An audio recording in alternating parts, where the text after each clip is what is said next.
আমি রাসেল আছি সাথে। আর শুরু হয়ে গেল ভূত এফএম। আপনাদের সবাইকে স্বাগত জানাচ্ছি ভূত এফএম আজকে, এবং যারা যেখানে আছেন আশা করছি যে আজকে যে স্টোরিগুলো আছে আমাদের কাছে সেগুলো শুনে আনন্দ পাবেন, ভালো লাগবে এবং এনজয় করবেন অনেক বেশি। চলে যাই ডক্টর আলিফের কাছে আবারও। আসসালামু আলাইকুম লিসনার্স, আমি ডক্টর আলিফ। আশা করছি আপনারা সবাই ভালো আছেন, সুস্থ আছেন। ইজতেমা মাঠ হতে ঘটনা শুরু। রেফাত ভাইয়ের টিম রওনা হন 3 চিল্লার দিকে। পথের মধ্যে বেশ ঝক্কি ঝামেলা, বাস না পাওয়া এবং প্রায় অনেক রাত পর্যন্ত অপেক্ষা করার পর নির্ঘুম প্রায় রাত 2:30টার দিকে তাদের বাস আসে যেখানে সবাই অপেক্ষা করছিল। সব ঝামেলা শেষে আল্লাহর নাম নিয়ে তারা রওনা হয়ে যায় সবাই। শীতকাল সেবার এবং সবাই রওনা হচ্ছে চুয়াডাঙ্গায়।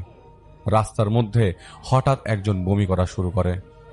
তখন 3টা 3:30টার দিকে হবে। রাস্তার মধ্যে তো সবারই ইচ্ছা যে ফজরের নামাজ হলে একটা ভালো জায়গায় থেমে সে জায়গায় নামাজ পড়ার। তো তারা তাদের যাত্রার উদ্দেশ্য হচ্ছে চুয়াডাঙ্গায় যাওয়া। তো রাস্তার মধ্যে তখন রাস্তা দিয়ে যেতে যেতে তখন তারা যমুনা সেতু ক্রস করবে। তখন যমুনা সেতু নতুন নতুন শুরু হয়েছে। এটা 1999 সাল। রেফাত ভাই আর 10টা মানুষের রাস্তায় যেভাবে মোশন সিকনেসের কারণে বমি হয় সেটাই চিন্তা করে নিয়েছিলেন। কিন্তু কিছুক্ষণ পর যখন একটু হইচই শুরু হয়ে যায় তখন তিনি যে শুনলেন যে রক্ত বমি করছে। তিনি তাড়াতাড়ি সামনে যান এবং মাথায় পানি ঢালার চেষ্টা করেন। লোকটি শুধু কথা বলতে পারছিল না, আর হালকা করে একটি কথা বলছিল যে জানালার পাশে নাকি তাকে জানোয়ারটা মেরে ফেলতে চেয়েছে। আর তাকে দেখার পর তার রক্ত বমি শুরু হয়ে গেছে। লোকটার বয়স খুব বেশি হবে না, সর্বোচ্চ 20 থেকে 21 বছর। তাকে ইজতেমার সাথে তিনি কয়েকবার দেখেছেন, কয়েকবার একসাথে খানাও খেয়েছেন, কারণ ইজতেমার সময় সবাই 3-4 জন বসে একসাথে খানা খায়। তো জিজ্ঞেস করেন একজনকে যে এখানে উনি হঠাৎ করে রেফাত ভাই জিজ্ঞেস করে বসে যে আমির সাহেব, ছাদের উপরে কেউ আছে নাকি? কিন্তু বাসের ছাদের উপরে খুব জোরে জোরে তিনি গোঙানির শব্দ পাচ্ছিলেন। তো আমির সাহেব বলেন, না, এরকম কিছু করা হয়নি, যে বাসের ছাদে কাউকে যেতে দেওয়া হয়নি। আর কুয়াশা ছিল তখন, শীতকাল, তো বাসের ছাদে কাউকে নেওয়া হয়নি।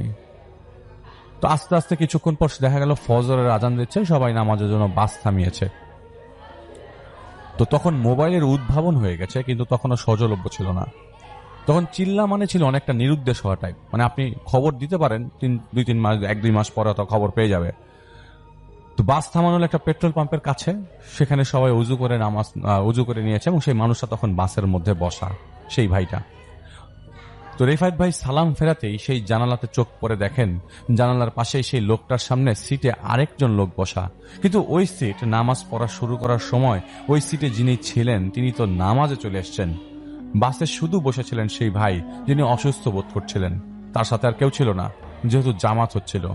তিনি দেখলেন বাসের মধ্যে আরো অনেকেই আছে, সামনে পেছনে বাসের সবাই তো জামাত ধরেছে। বলে এত মানুষ কিভাবে বাসে উঠলো? রেফাত ভাই চুপ করে রইলেন। তো সেই ভাই কান্না করছিল বোঝা যাচ্ছে। তো রেফাত ভাই বাসে উঠে তিনি নিজের সিটে না বসে সেই ভাইয়ের পাশের সিটে বসেন, যাতে যে পাশ বসে তাকে কথাবার্তা জানার চেষ্টা করতে লাগলেন। সেই ভাই তাকে তার নাম বলল, তার নাম জামিল। তিনি তাদের এলাকার আশেপাশেই থাকে, তবে পরিবারের কেউ নেই। ঘটনা এতটুকুই তাকে বলতে থাকে এবং রেফাত ভাই তার পাশের সিটে যেয়ে বসে যায়। তো তিনি আর ঘুমাতে পারলেন না।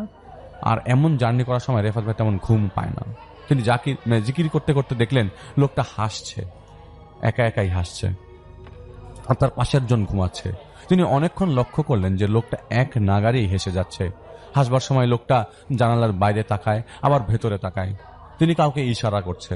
যদি আপনি সাধারণ মানুষ হয়ে থাকেন তাহলে আপনিও হাসতেন, কিন্তু এখানে হাসার থেকে রেফাত ভাইয়ের লক্ষ্য ছিল যে আসলে লোকটা কি করে তা পরখ করে নেয়ার। রেফাত ভাই দেখলেন জানালার ওপাশে একজন লোকের অস্তিত্ব দেখা যাচ্ছে।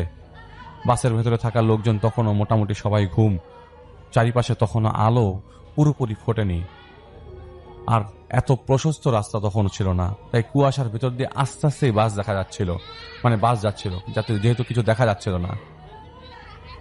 তো কিছু সামনে ডিসকাস হচ্ছিল সকালে নাস্তার জন্য থামা হবে কোথাও। এর মধ্যে কিছুক্ষণ পর রেফাত ভাই লক্ষ্য করলেন জন্তুরূপে সে অদৃশ্য মানুষটি আর দেখা যাচ্ছে না। আর তার দিকে তাকাতেই দেখা গেল তিনি তখন তসবিহ গুনছেন। নাস্তা করার পর তাদের রওনা হওয়া এবং গন্তব্যস্থানে পৌঁছাতে পৌঁছাতে সন্ধ্যার কাছাকাছি লেগে যায়। মাগরিবের নামাজ শেষ করে এবং মসজিদে তাদের শোবার জায়গায় যেতে যেতেই রিফাত ভাই সাথে সাথে ঘুমিয়ে পড়ে। রিফাত ভাই স্বপ্ন দেখে মাঝে মাঝে, আর যেই স্বপ্ন দেখেন না কেন সেই স্বপ্ন দেখার পর তিনি আর ঘর থেকে বেরোতে চান না। তার শরীরের মধ্যে একটা বিরক্তিকর ফিলিং কাজ করতে থাকে, আর স্বপ্ন দেখলেও তিনি খুব আজব স্বপ্ন দেখেন। সেদিনের স্বপ্ন এরকম ছিল, তিনি একটি নদীতে সাঁতার কাটছে, দূরে একজন লোক হাত উঁচিয়ে বলছে বাঁচাও বাঁচাও। হঠাৎ নিচ থেকে একজন জন্তু এসে সেই মানুষটাকে এক কামড়ে নিয়ে যায় নিচে। রিফাত ভাই পানির নিচে নামার পর সেই মানুষটার দেহ পড়ে আছে, দেখতে পেল সেই মানুষটাকে ঘিরে পানির নিচে চারিপাশে কয়েকজন মানুষ দাঁড়ানো। তিনি পানির ভেতরে ফিল করছেন, তিনি বুদবুদ আকারে যে ভিতর মুখ থেকে পানি ফেনা ছাড়ছেন সেটা তিনি ফিল করছেন। তিনি জিজ্ঞেস করলেন এই মানুষকে ছুটাতে হবে। এটা বলতে বলতে রিফাত ভাইয়ের পা তারা নিচ থেকে উপরে বিদ্যুৎ গতিতে এসে এক কামড় দিয়ে নিয়ে যায়। তিনি ঘুম ভাঙার পর বুঝতে পারলেন তিনি যদি এখন বের হন সেখানে তার ঘোর বিপদ আসতে পারে, অথবা তিনি ব্যথা পাওয়ার সম্ভাবনা আছে, অথবা তার আশেপাশের লোকজনদের ক্ষতি হওয়ার সম্ভাবনা আছে। তিনি যেহেতু একটা জামাতে আছেন তিনি আর তেমন কিছু চিন্তা করেন না। তারা প্রায় একসাথে 15 জনের মতো একটি মসজিদ উঠেছে। তো ফজরের নামাজের পর তিনি মসজিদেই অবস্থান করছিলেন। ওই পরের দিনের রাতের বেলা তাহাজ্জুদের নামাজ পড়বার জন্য তিনি ওঠেন এবং রিফাত ভাই চাপকলের কাছে যান। সেই গ্রামটার নাম তিনি মনে করতে পারছিলেন না। তো তাহাজ্জুদের নামাজের সময় সেদিন সেদিন যে নামাজ পড়ছিলেন খুব দীর্ঘ সময় নিয়ে, আর তাহাজ্জুদের নামাজের সময় রিফাত ভাই আর 7 জন আমির সাহেব রিফাত ভাইয়ের যে আমির সাহেব যে ওস্তাদরা তার কাছে যে চলে আসে সেটা তিনি ফিল করে, আশেপাশে ঘোরাফেরা করে, এটা অনেক দিন আগের থেকে। তো সেদিনের তাহাজ্জুদের সময় তিনি কাউকে ফিল করতে পারছিলেন না। রিফাত ভাই এটা অহরহ ফিল করেন যে বুদবুদের মতো একটা শব্দ হয় নর্মালি দিন যখন নামাজ পড়েন বা তাদের ওস্তাদরা আসলে। রিফাত ভাই নামাজ শেষে ফজর পর্যন্ত কোরআন পড়বেন এরকম প্ল্যানিং। তো কুপির মধ্যে একটা ছিল, তো সেটা তিনি জ্বালিয়ে আস্তে আস্তে ধীরে ধীরে কোরআন পড়ছিলেন। হঠাৎ করে একটা চিৎকারের শব্দ আসে গেটের ওপাশ থেকে। তিনি সেটা জ্বালিয়ে আস্তে আস্তে ধীরে ধীরে কোরআন পড়ছিলেন। তো একটা শব্দ আসার পরপরই মসজিদের কলাপসিবল গেটের কাছে যেতে তিনি দেখেন দূর থেকে দৌড়িয়ে একজন লোক মসজিদের ভেতর প্রবেশ করছে এবং চিৎকার করছে ও আল্লাহ গো, ও আল্লাহ গো, বাঁচাও আমারে, লা ইলাহা ইল্লাল্লাহ, এরকম করে বলছে। তিনি মসজিদে ঢুকে গেলেন এবং সবাইকে ডেকে তুললেন চিৎকার করে। সবাই তার মাথায় তখন পানি ঢালছে। রিফাত ভাই দেখলেন সেই মসজিদের চারিপাশে অনেকগুলো ক্ষুধার্ত জন্তুর মতো কিছু একটা জিভ বের করে আছে, একজন আরেকজনকে কিছু বলছে। চারিপাশে অন্ধকারে বোঝা যাচ্ছিল কুপির আলোয়, আর তাছাড়া বাইরে কুয়াশা। এই লোক বাইরে কেন গেল? তো তারা একসাথেই ঘুমিয়েছিল, আর এই লোকটা ছিল একদম জানালার কর্নারে। তো এইসব পরে জানা যাবে। রিফাত ভাই যে পাশের জানালাতে একত্রে 5 জন মুখ দিয়ে তাদেরকে দেখতে পাচ্ছিল সেই জানালার কাছে গেল। গ্রামের মসজিদ, জানালার মধ্যে কোনো কাজ ছিল না। কুপি নিয়ে তাদের কাছে যাওয়ার আগেই তারা একটা ডিস্টেন্স মেনটেন করে যে রিফাত ভাইয়ের কাছ থেকে, এবং পেছনে চলে যায়। অবাক হয়ে তারা ইশারা করলো যে যার ভেতরে নিঢালা হচ্ছে তাকে মেরে ফেলবে এরকম কিছু একটা। আর আস্তে আস্তে একটা অট্টহাসির শব্দ দূরে চলে যেতে লাগলো, মারাত্মক অট্টহাসির শব্দ। এত শব্দ, একটা কলসি ছিল সেটা থেকে পানি ঢেলে সেখানে তিনি একটি দোয়া পরে তার শরীরে ছিটিয়ে দিল রিফাত ভাই সাথে সাথে। লোকটা দেখা যাচ্ছিল তখন ভয়ে ছিল, সেটা তা কেটে গেল সাথে সাথে।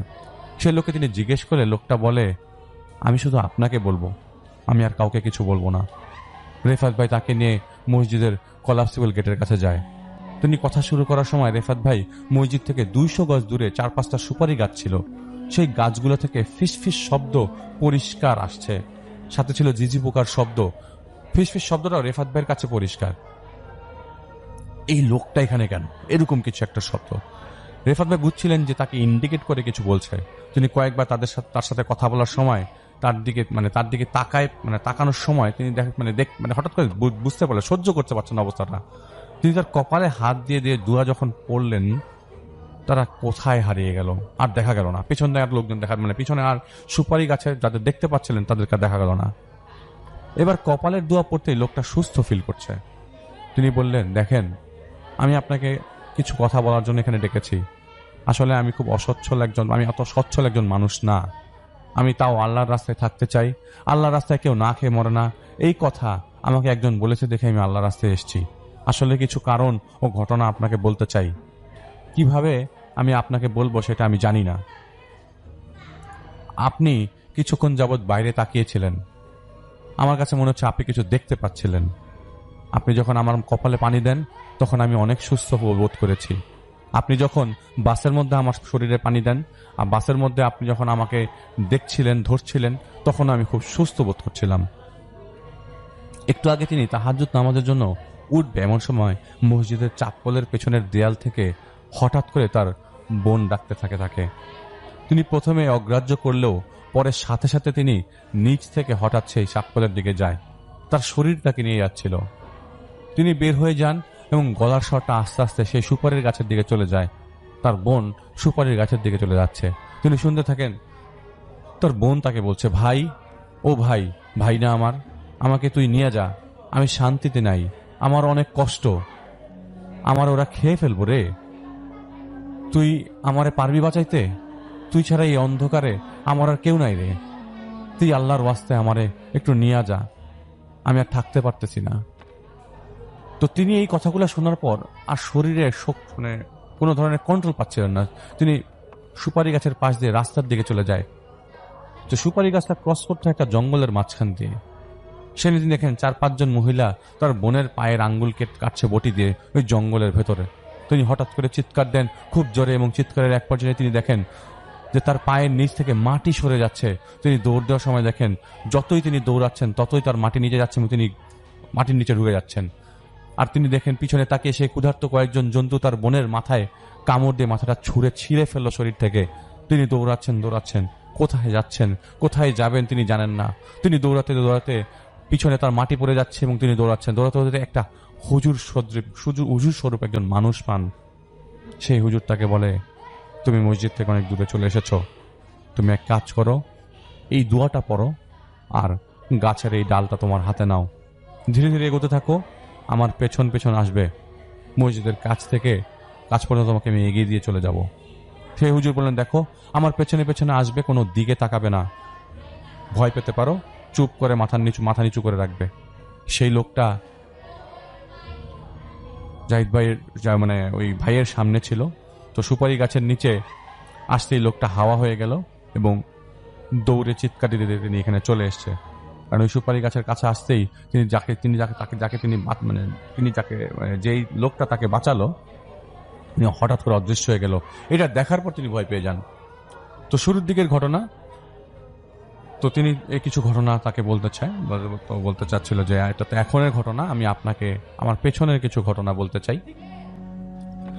তো আসলে তিনি শুরুতে ঘটনা বলেন, তিনি তখন ক্লাস 10-এ পড়তেন আর তখন তার বোন পড়তো কলেজ শেষ করে ভার্সিটিতে উঠবে এরকম আর কি। তিনি বোনকে লেখাপড়ার জন্য রিক্সা পর্যন্ত চালিয়েছেন। বোনটা তার টাকায় পড়াশোনা করত, তিনি পড়াতেন। বোন ছিল তার 3 থেকে 4 বছরের বড়। তার বাবা মা মারা যায় 1992 সালে ঢাকা থেকে মাগুরা যাবার পথে ও রোড অ্যাক্সিডেন্টে। এরপরে যা করার তিনি করেন তার বোনের জন্য, তখন পর্যন্ত করে যাচ্ছিলেন। তো একদিন রাতের বেলা তার বোন পড়াশোনা করছে। তো এখানে কাহিনীটা হচ্ছে তার বোন আর তিনি একসাথেই থাকতেন মাগুরাতে।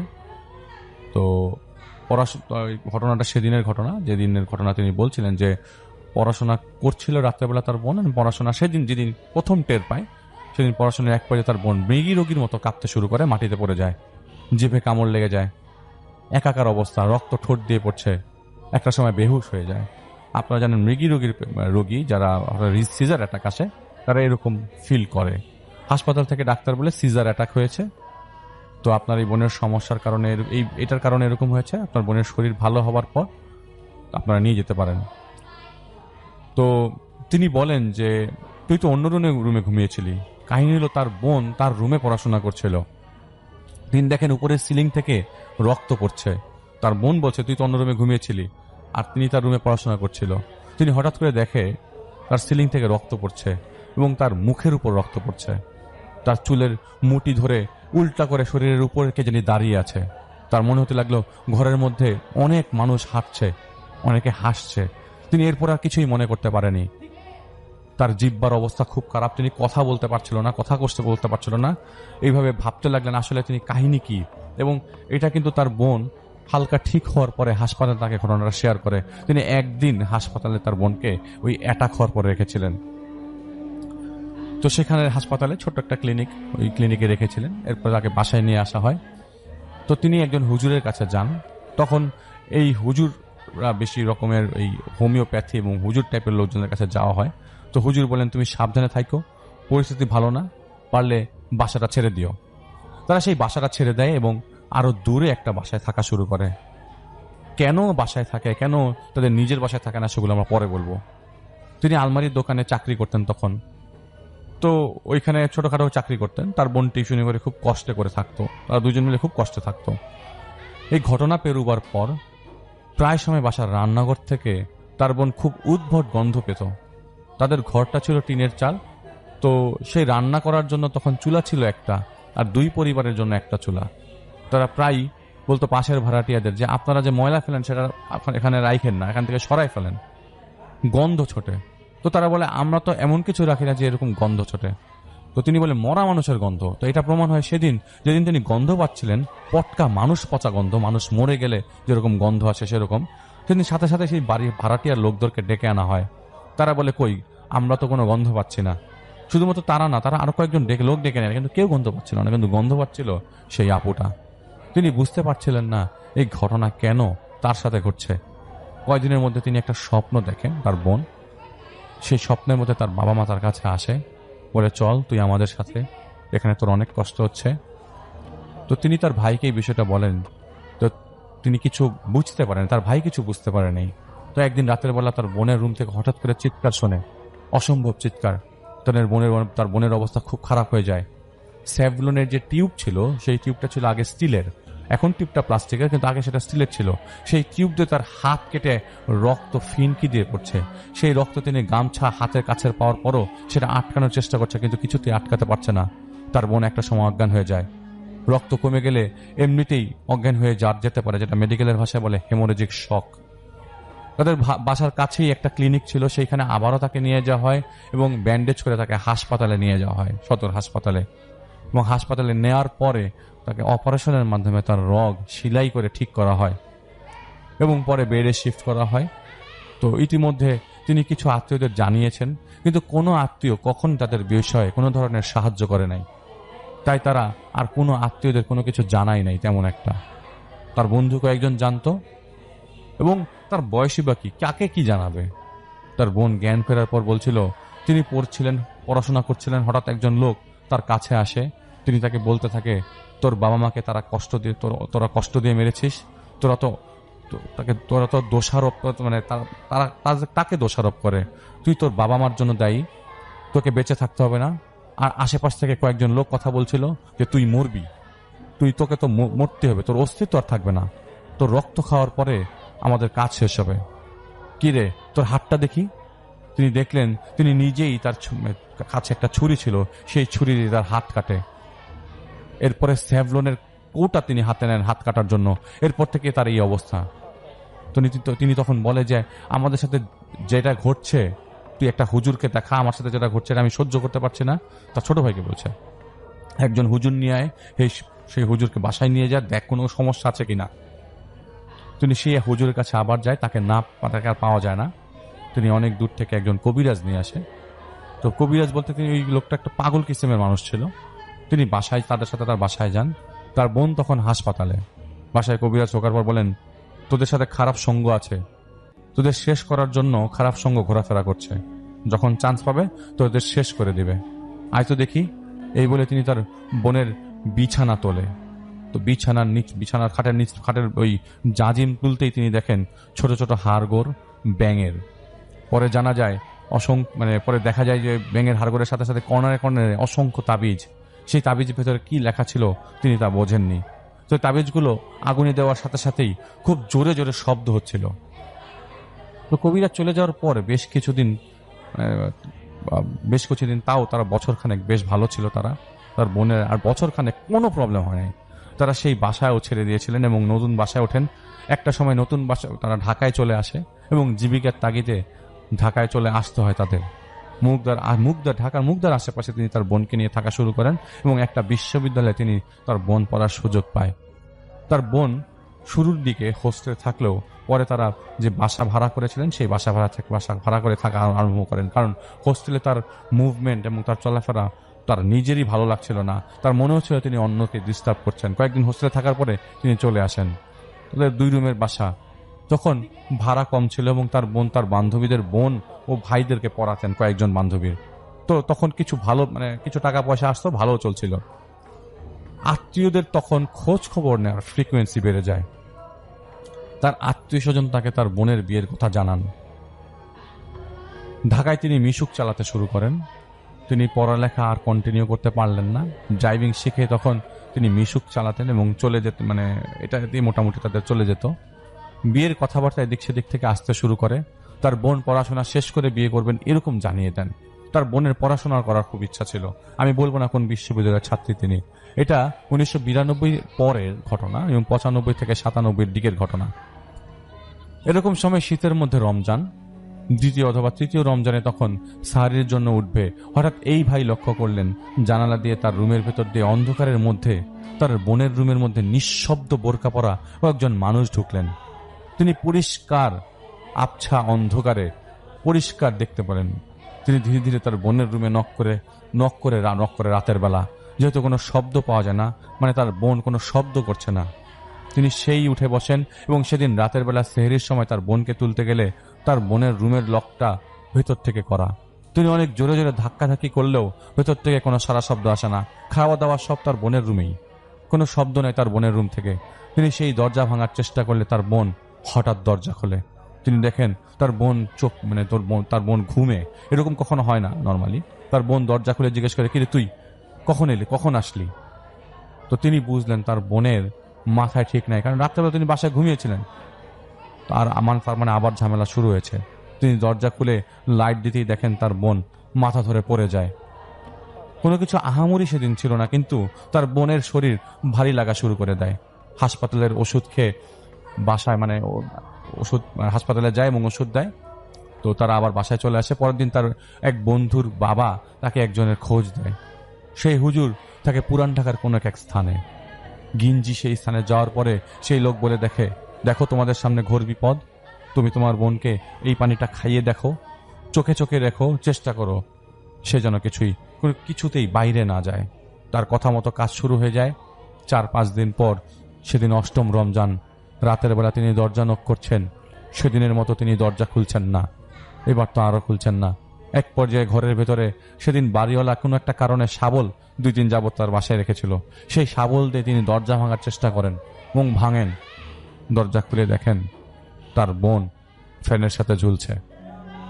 এতদিনের এই কষ্টের পর যখন আপনি এই দৃশ্য দেখবেন যে আপনার বোন আপনার ফ্যানে ঝুলছে, আর সেই পায়ের থেকে রক্ত ঝরছে, পায়ের রগগুলা সব কাটা, আপনি কি করবেন? তার বোন ছাড়া তার আর কেউ নাই। ঘটনা 1997 সালের।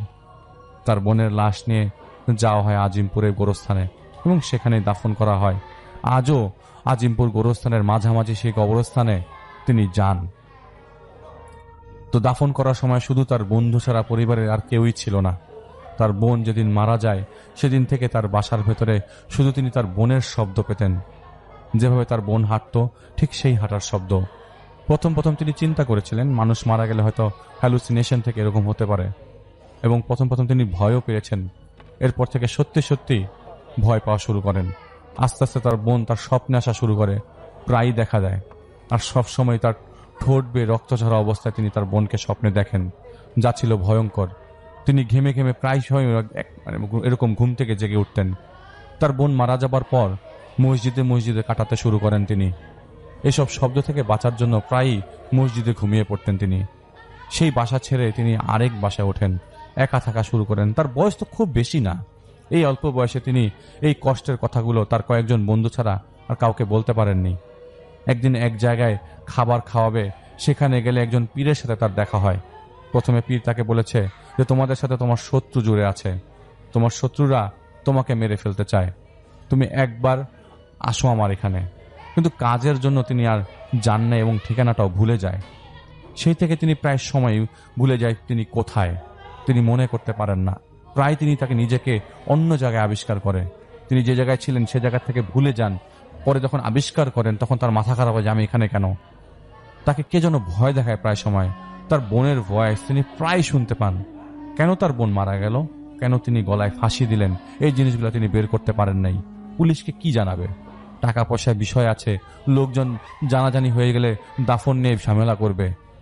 সেই দাফনের কাফনের কাপড়ও তিনি পরে ঘুমের মধ্যে প্রায় সময় দেখতে পান এবং বহুবার দেখেছেন।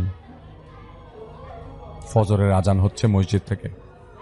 রেফাত ভাই বলে, দেখেন আপনি আমার আশেপাশে থাকেন, বেশি একটা বের হয়েন না। জঙ্গল থেকে আমার লোকই আপনাকে এখানে নিয়ে এসছে আল্লাহর ইচ্ছায়, না হলে একটা ঘোর বিপদ ছিল। আপনি একদম মসজিদ থেকে বের হবেন না, দিনের আলো থাকতেই বাথরুম ব্যবহার করবেন, আর রাতের বেলা কাউকে না কাউকে নিয়ে পাশের বাথরুমে যাবেন। এর মধ্যে তার কোনো পরিবর্তন না দেখা গেলেও তিনি বেশ চুপচাপ হয়ে গেলেন। আগে যেমন হুটহাট হঠাৎ নিজেই হাসাহাসি করছিলেন, সেটা বন্ধ করে দিলেন। চুপচাপ খেতেন, খুব একটা কথা বলতে চাইতেন না, বলতেন না। সবাই টুকটাক কথা বলেও তিনি কোনো কথা বলতেন না। এবং সেই প্রায় দীর্ঘ 3 মাস তাদের সাথে রেফাত ভাই ছিল এবং তার সাথে ছিল। এর মধ্যে তিনি তেমন একটা ঝামেলা আর দেখেননি এবং চুপচাপে ছিলেন। তিনি সারাক্ষণ কোরআন নিয়ে থাকতেন, বের হতেন না, তেমন প্রবলেমও ছিল না। রেফাত ভাই আগেই জেনেছিল তার নামে 199টা তাবিজ পুঁতে রাখা আছে তাদের গ্রামের বাড়িতে, তার বাবার ভিটা বাড়ির নিচে এবং তার বাবার সম্পত্তির সহিত পুকুরের গভীরে। তারা চাচাদের সাথে প্রথমে থাকলেও পরবর্তীতে তারা চলে যায় সেই বাসা থেকে। তার বড় চাচার ছেলে তার বোনকে বিয়ের প্রস্তাব দিয়েছিল এবং তার সম্পূর্ণ ভরণ পোষণ দিতে চান, কিন্তু তার বোন সাফ মানা করে দিয়েছিলেন। তার বোনের কথা, তিনি এরকম আত্মীয়দের মধ্যে বিয়ে শাদী করতে চান না। তাই তার বড় চাচা সহিত তার ছেলেকে মানা করে দেওয়া হয়, কারণ সম্পত্তির ইজিলি নেওয়া যেত আর কি তার বোনকে বিয়ে করলে।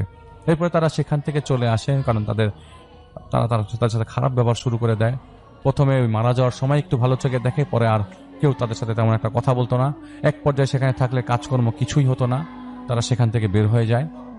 তারা বড় চাচার ছেলে তাদের একরকম চলে যাওয়া তাকে মানা করা পছন্দ করতে পারে নাই। তাই তিনি একজন শ্মশানের তান্ত্রিকের কাছে যান।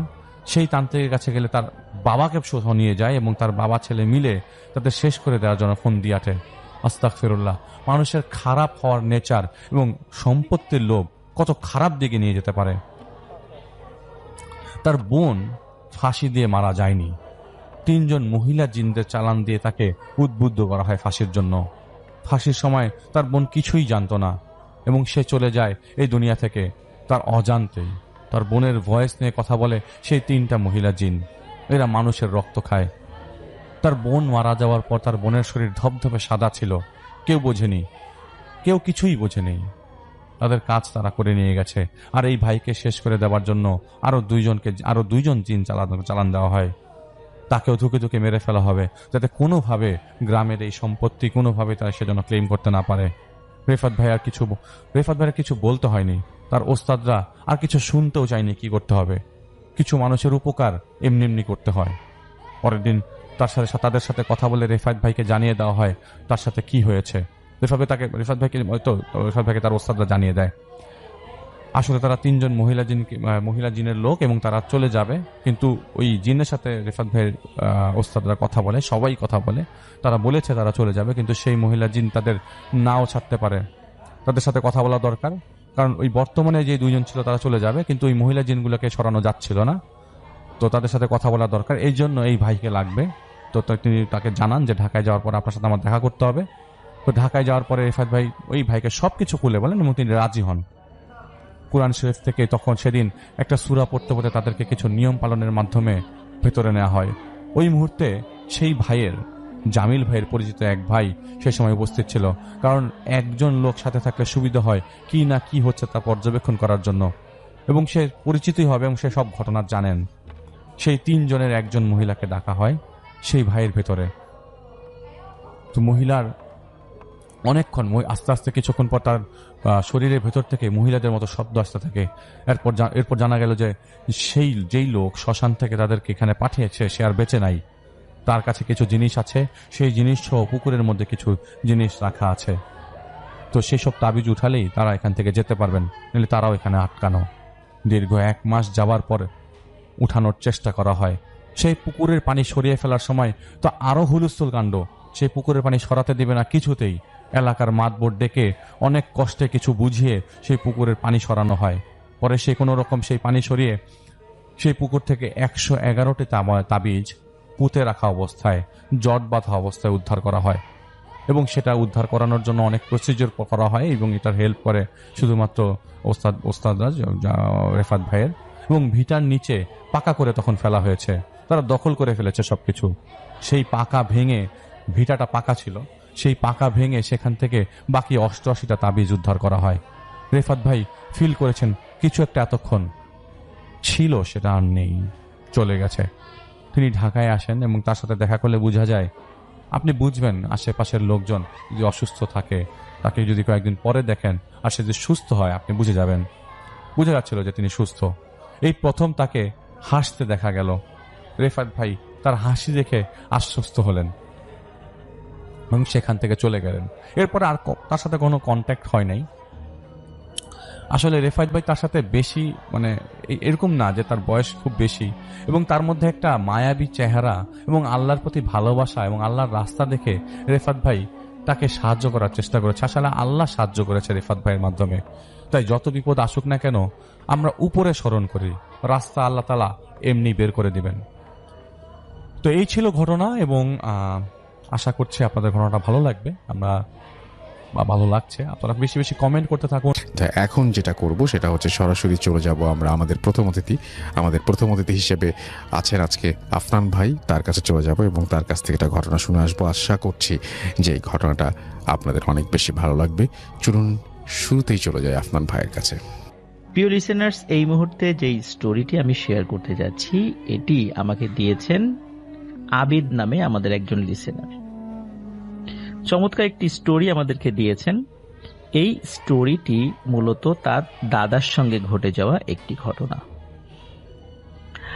ঘটনাটির সময়কাল 1950 সাল থেকে 55 সালের মধ্যবর্তী কোনো একটি সময় হবে। ওনার দাদার নাম বেলায়েত হোসেন খান। স্থানীয় একটি মসজিদে দীর্ঘদিন ইমামতি করতেন, যার ফলে এলাকার মানুষের কাছে উনি কিন্তু খুব পরিচিত একজন নাম।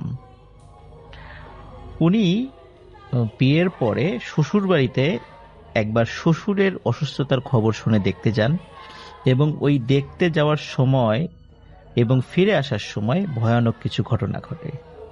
সেই ঘটনাটি আবিদ আমাকে পাঠিয়েছেন এবং আমার মাধ্যমে ভূত.com লিসেনারদেরকে শেয়ার করার জন্য।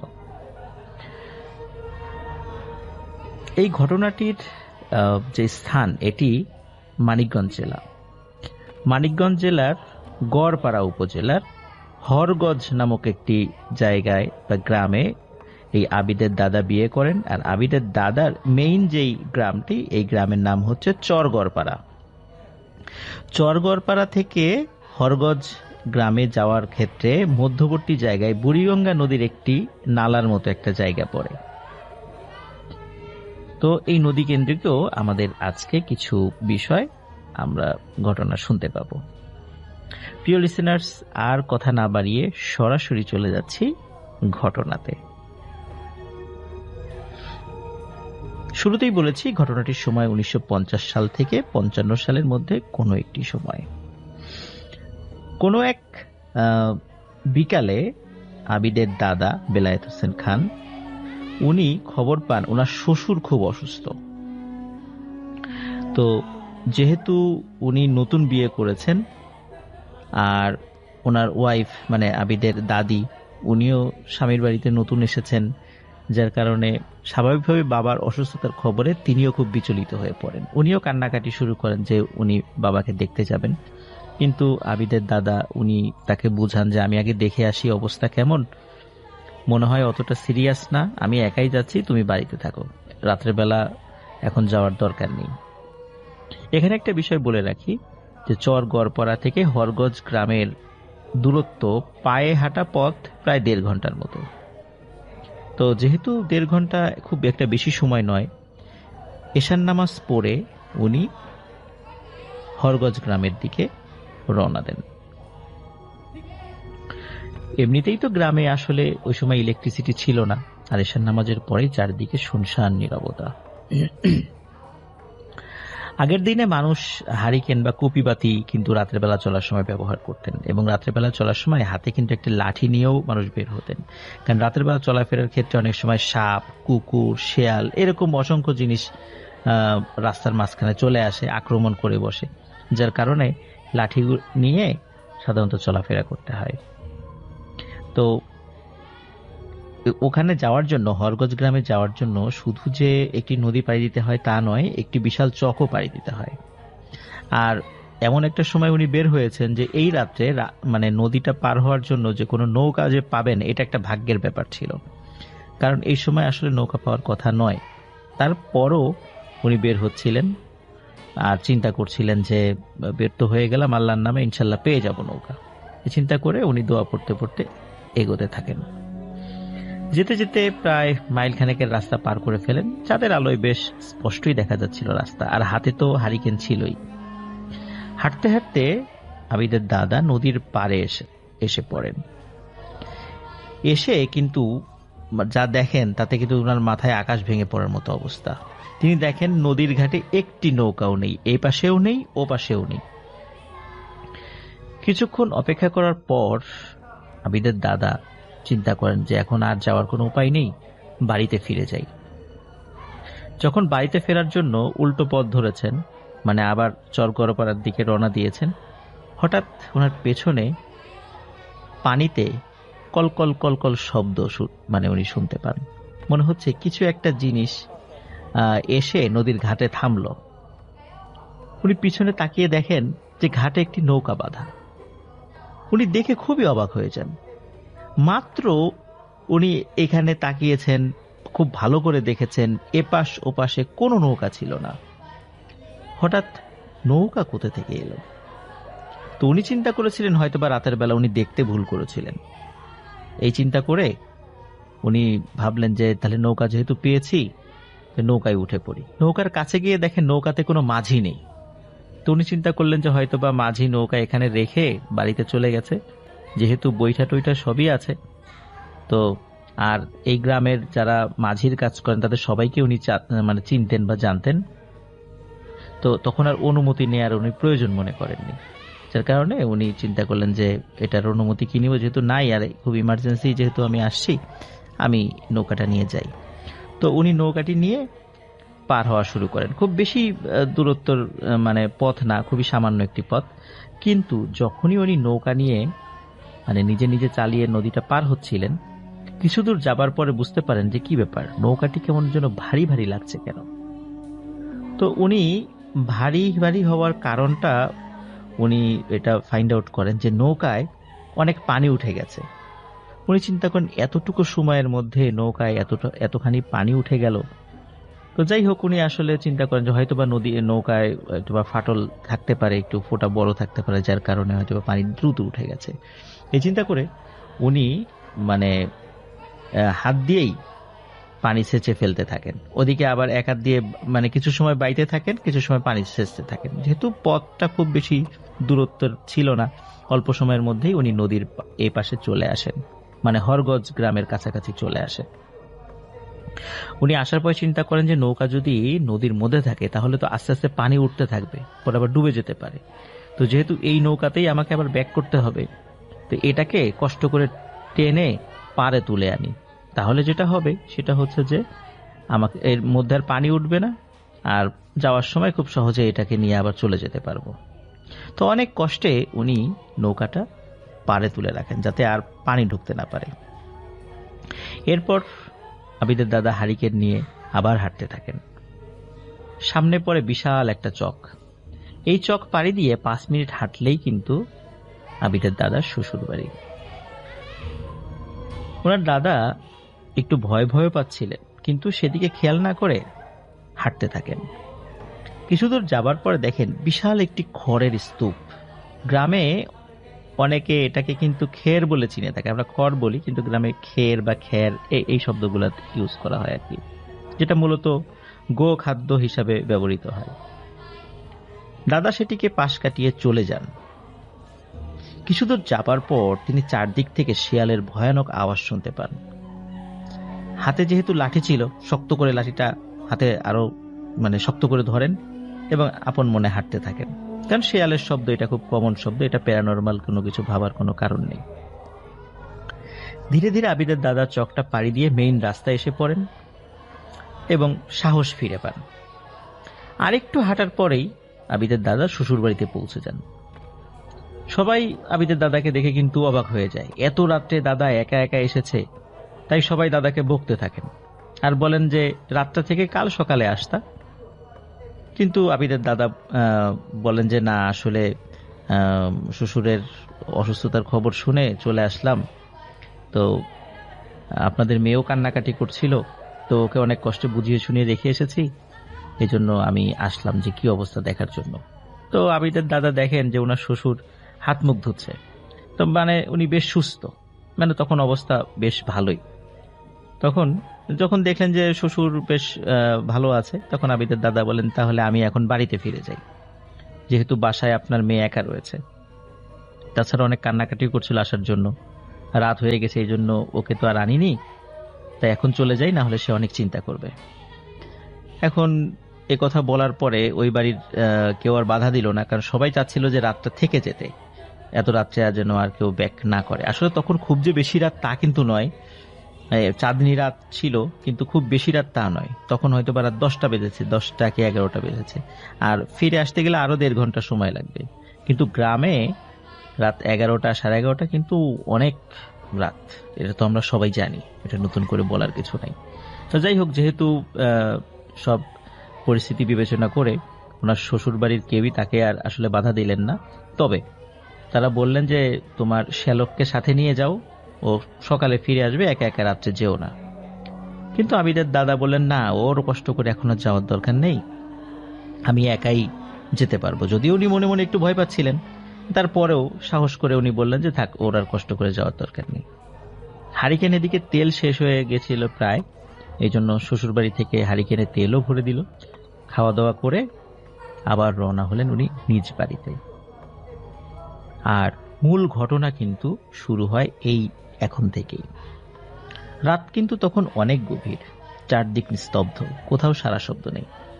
আবিদের দাদার কাছে মনে হচ্ছে যে তিনি ছাড়া মনে হয় পৃথিবীতে আর কেউই নেই, কোনো মানুষ নেই, এই পৃথিবীতে উনি একাই আছেন। কারণ চারদিকে এতটা শুনশান ছিল যে এরকম মনে হওয়াটাই তার জন্য স্বাভাবিক ছিল। মেইন রাস্তা পার করে দাদা হাঁটতে হাঁটতে আবারও সেই চকে চলে আসেন।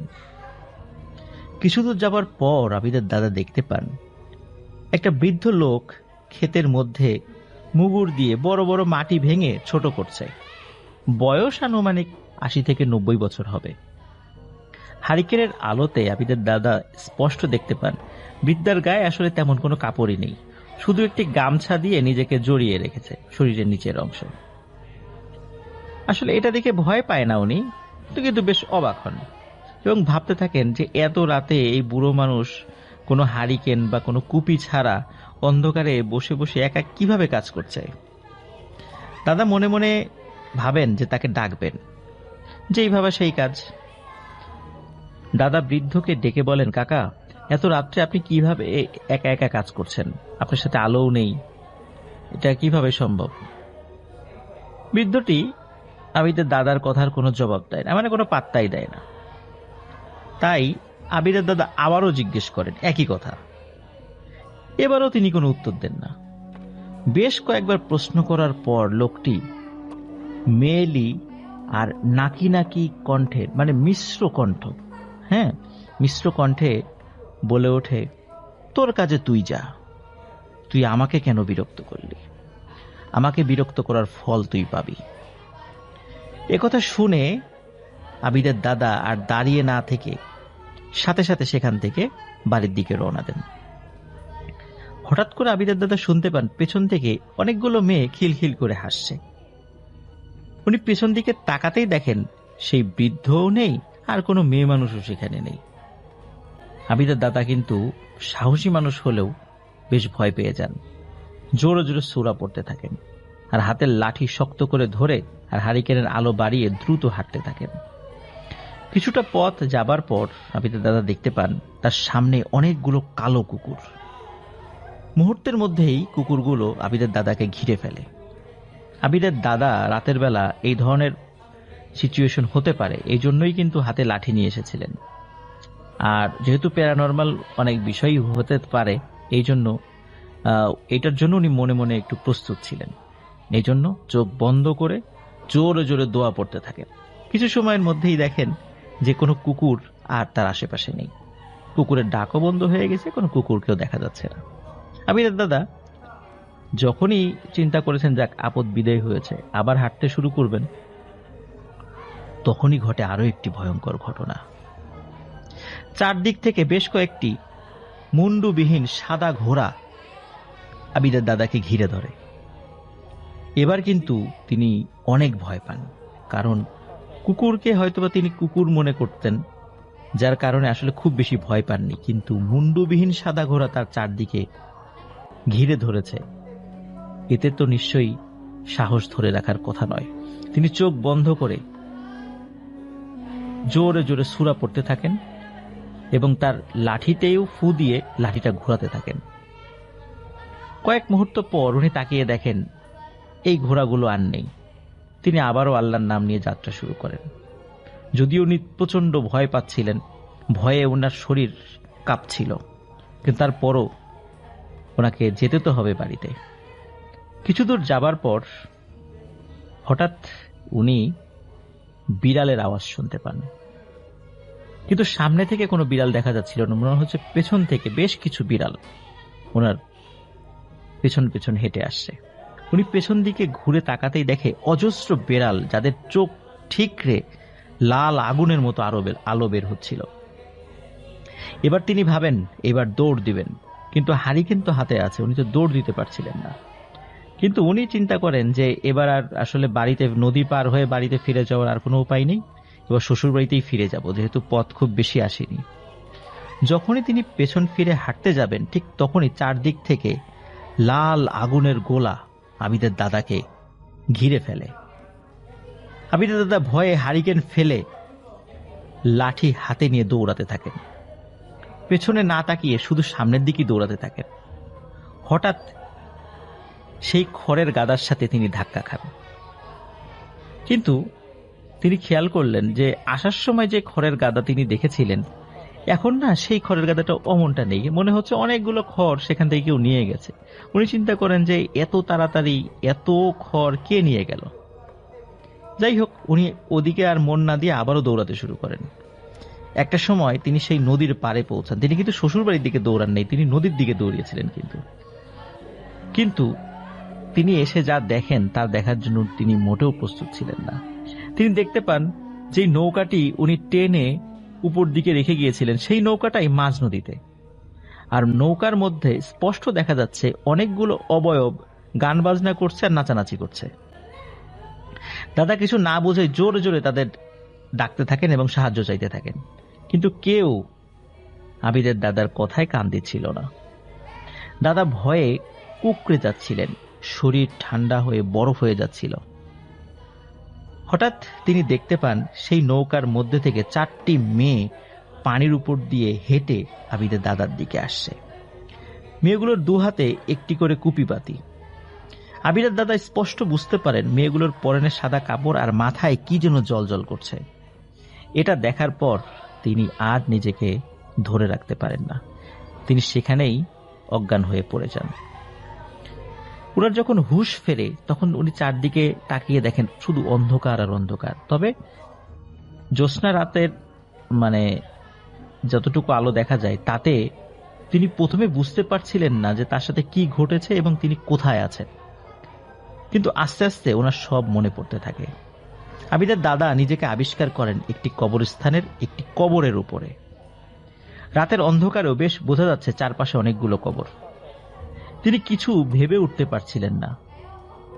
একটু পর তিনি বুঝতে পারেন যে এটা তো সেই কবরস্থান যেটা আমার বাড়ি থেকে 1-1.5 মাইল পেছন দিকে। কিন্তু উনি কবরের উপরে এত রাত্রে শুয়ে আছেন, অজ্ঞান হয়েছিলেন। উনি প্রচন্ড ভয় পেয়ে যান এবং স্বাভাবিকভাবেই ভয় পাওয়ারই কথা। কিন্তু ওনার শরীরে প্রচন্ড ব্যথা অনুভূত হচ্ছে। তারপরে উনি আস্তে আস্তে উঠে চারদিকে দেখতে থাকেন এবং আবার হাঁটতে থাকেন কবরস্থান থেকে বের হয়ে। কারণ কবরস্থানটা তার পরিচিত ছিল। কিছুদূর যেতেই হঠাৎ উনি ফিল করেন যে ওনার নাম ধরে কে যেন ওনাকে ডাকছে। উনি পেছন দিকে তাকিয়ে দেখেন তাদের গ্রামেরই একটি ছেলে, নাম রুহুল আমিন। তাকে দেখে আবিদের দাদা ভেতরের জন্য প্রাণ ফিরে পায়। আবিদের দাদার এই অবস্থা দেখে রুহুল আমিন সবকিছু জানতে চায়, কিভাবে মানে আপনি এখানে কিভাবে আসলেন, কি হয়েছিল। আবিদের দাদা হাঁটতে হাঁটতে সব কথা বলতে থাকে এবং যেহেতু ওনার সমস্ত শরীর ব্যথা হয়ে গিয়েছিল, তিনি এক হাত দিয়ে রুহুল আমিনের হাত চেপে ধরে রেখেছিলেন। গল্প করতে করতে যখন বাড়ির কাছাকাছি চলে এসেছেন বা কিছুটা দূরে আছেন, হঠাৎ উনি ফিল করেন যে এই রুহুল আমিনের হাতটা বরফের মতো ঠান্ডা হয়ে যাচ্ছে। এরপরেও তিনি কিন্তু রুহুল আমিনকে কিছু জিজ্ঞেস করেন না, হাঁটতে থাকেন। কিছুটা পথ আগানোর সাথে সাথে হঠাৎ করে উনি কোনো কিছুর সাথে হোঁচট খেয়ে মাটিতে পড়ে যান। মাটিতে পড়ার সাথে সাথে উনি খেয়াল করেন যে রুহুল তো আসলে মাটির উপর দিয়ে হেঁটে যাচ্ছে না, সে তো শূন্যে ভেসে ভেসে চলে যাচ্ছে। এটা দেখে তিনি আবারও ভয় পান এবং এতটাই ভয় পান যে তিনি আবারও জ্ঞান হারিয়ে ফেলেন। জ্ঞান ফিরে নিজেকে আবিষ্কার করেন সেই নদীর পারে, সেই নৌকার মধ্যে, যেই নৌকাটি যেটা দিয়ে তিনি পার হয়েছিলেন।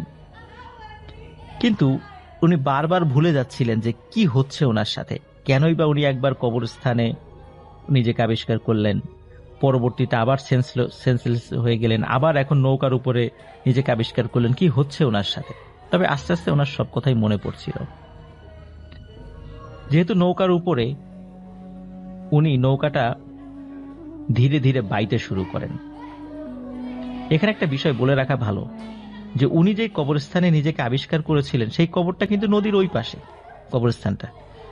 উনি কিন্তু মানে নদী পার হননি, কিন্তু তারপরও নিজেকে ওই কবরস্থানে আবিষ্কার করেছিলেন। পরে আবার যখন সেন্সলেস হয়ে যান, দেখেন উনি আবার নদীর এই পাশে, মানে হরগজ গ্রামের এইদিকে।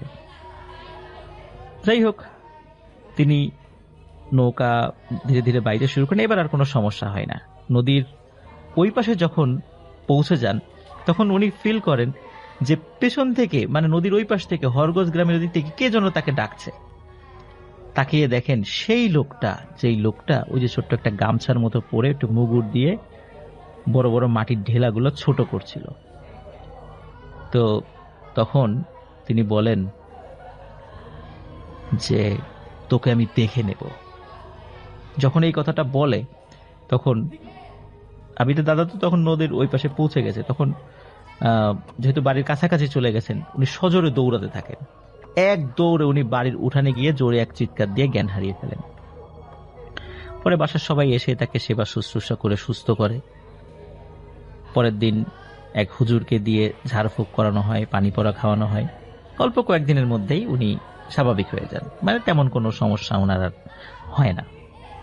তবে ঘটনা কিন্তু এখানে শেষ নয়, প্রিয় লিসেনার্স। আবিদের দাদা প্রতি রাত্রে স্বপ্ন দেখতে থাকেন যে তিনি একটি কবরের উপর শুয়ে আছেন, আর চারপাশে অনেকগুলো কবর, এবং ভয়ানক একটি কালো সাপ তাকে আক্রমণ করার জন্য এগিয়ে আসছে। আবিদের দাদা ঘুমের মধ্যেই ভয়ে চিৎকার করে উঠতেন।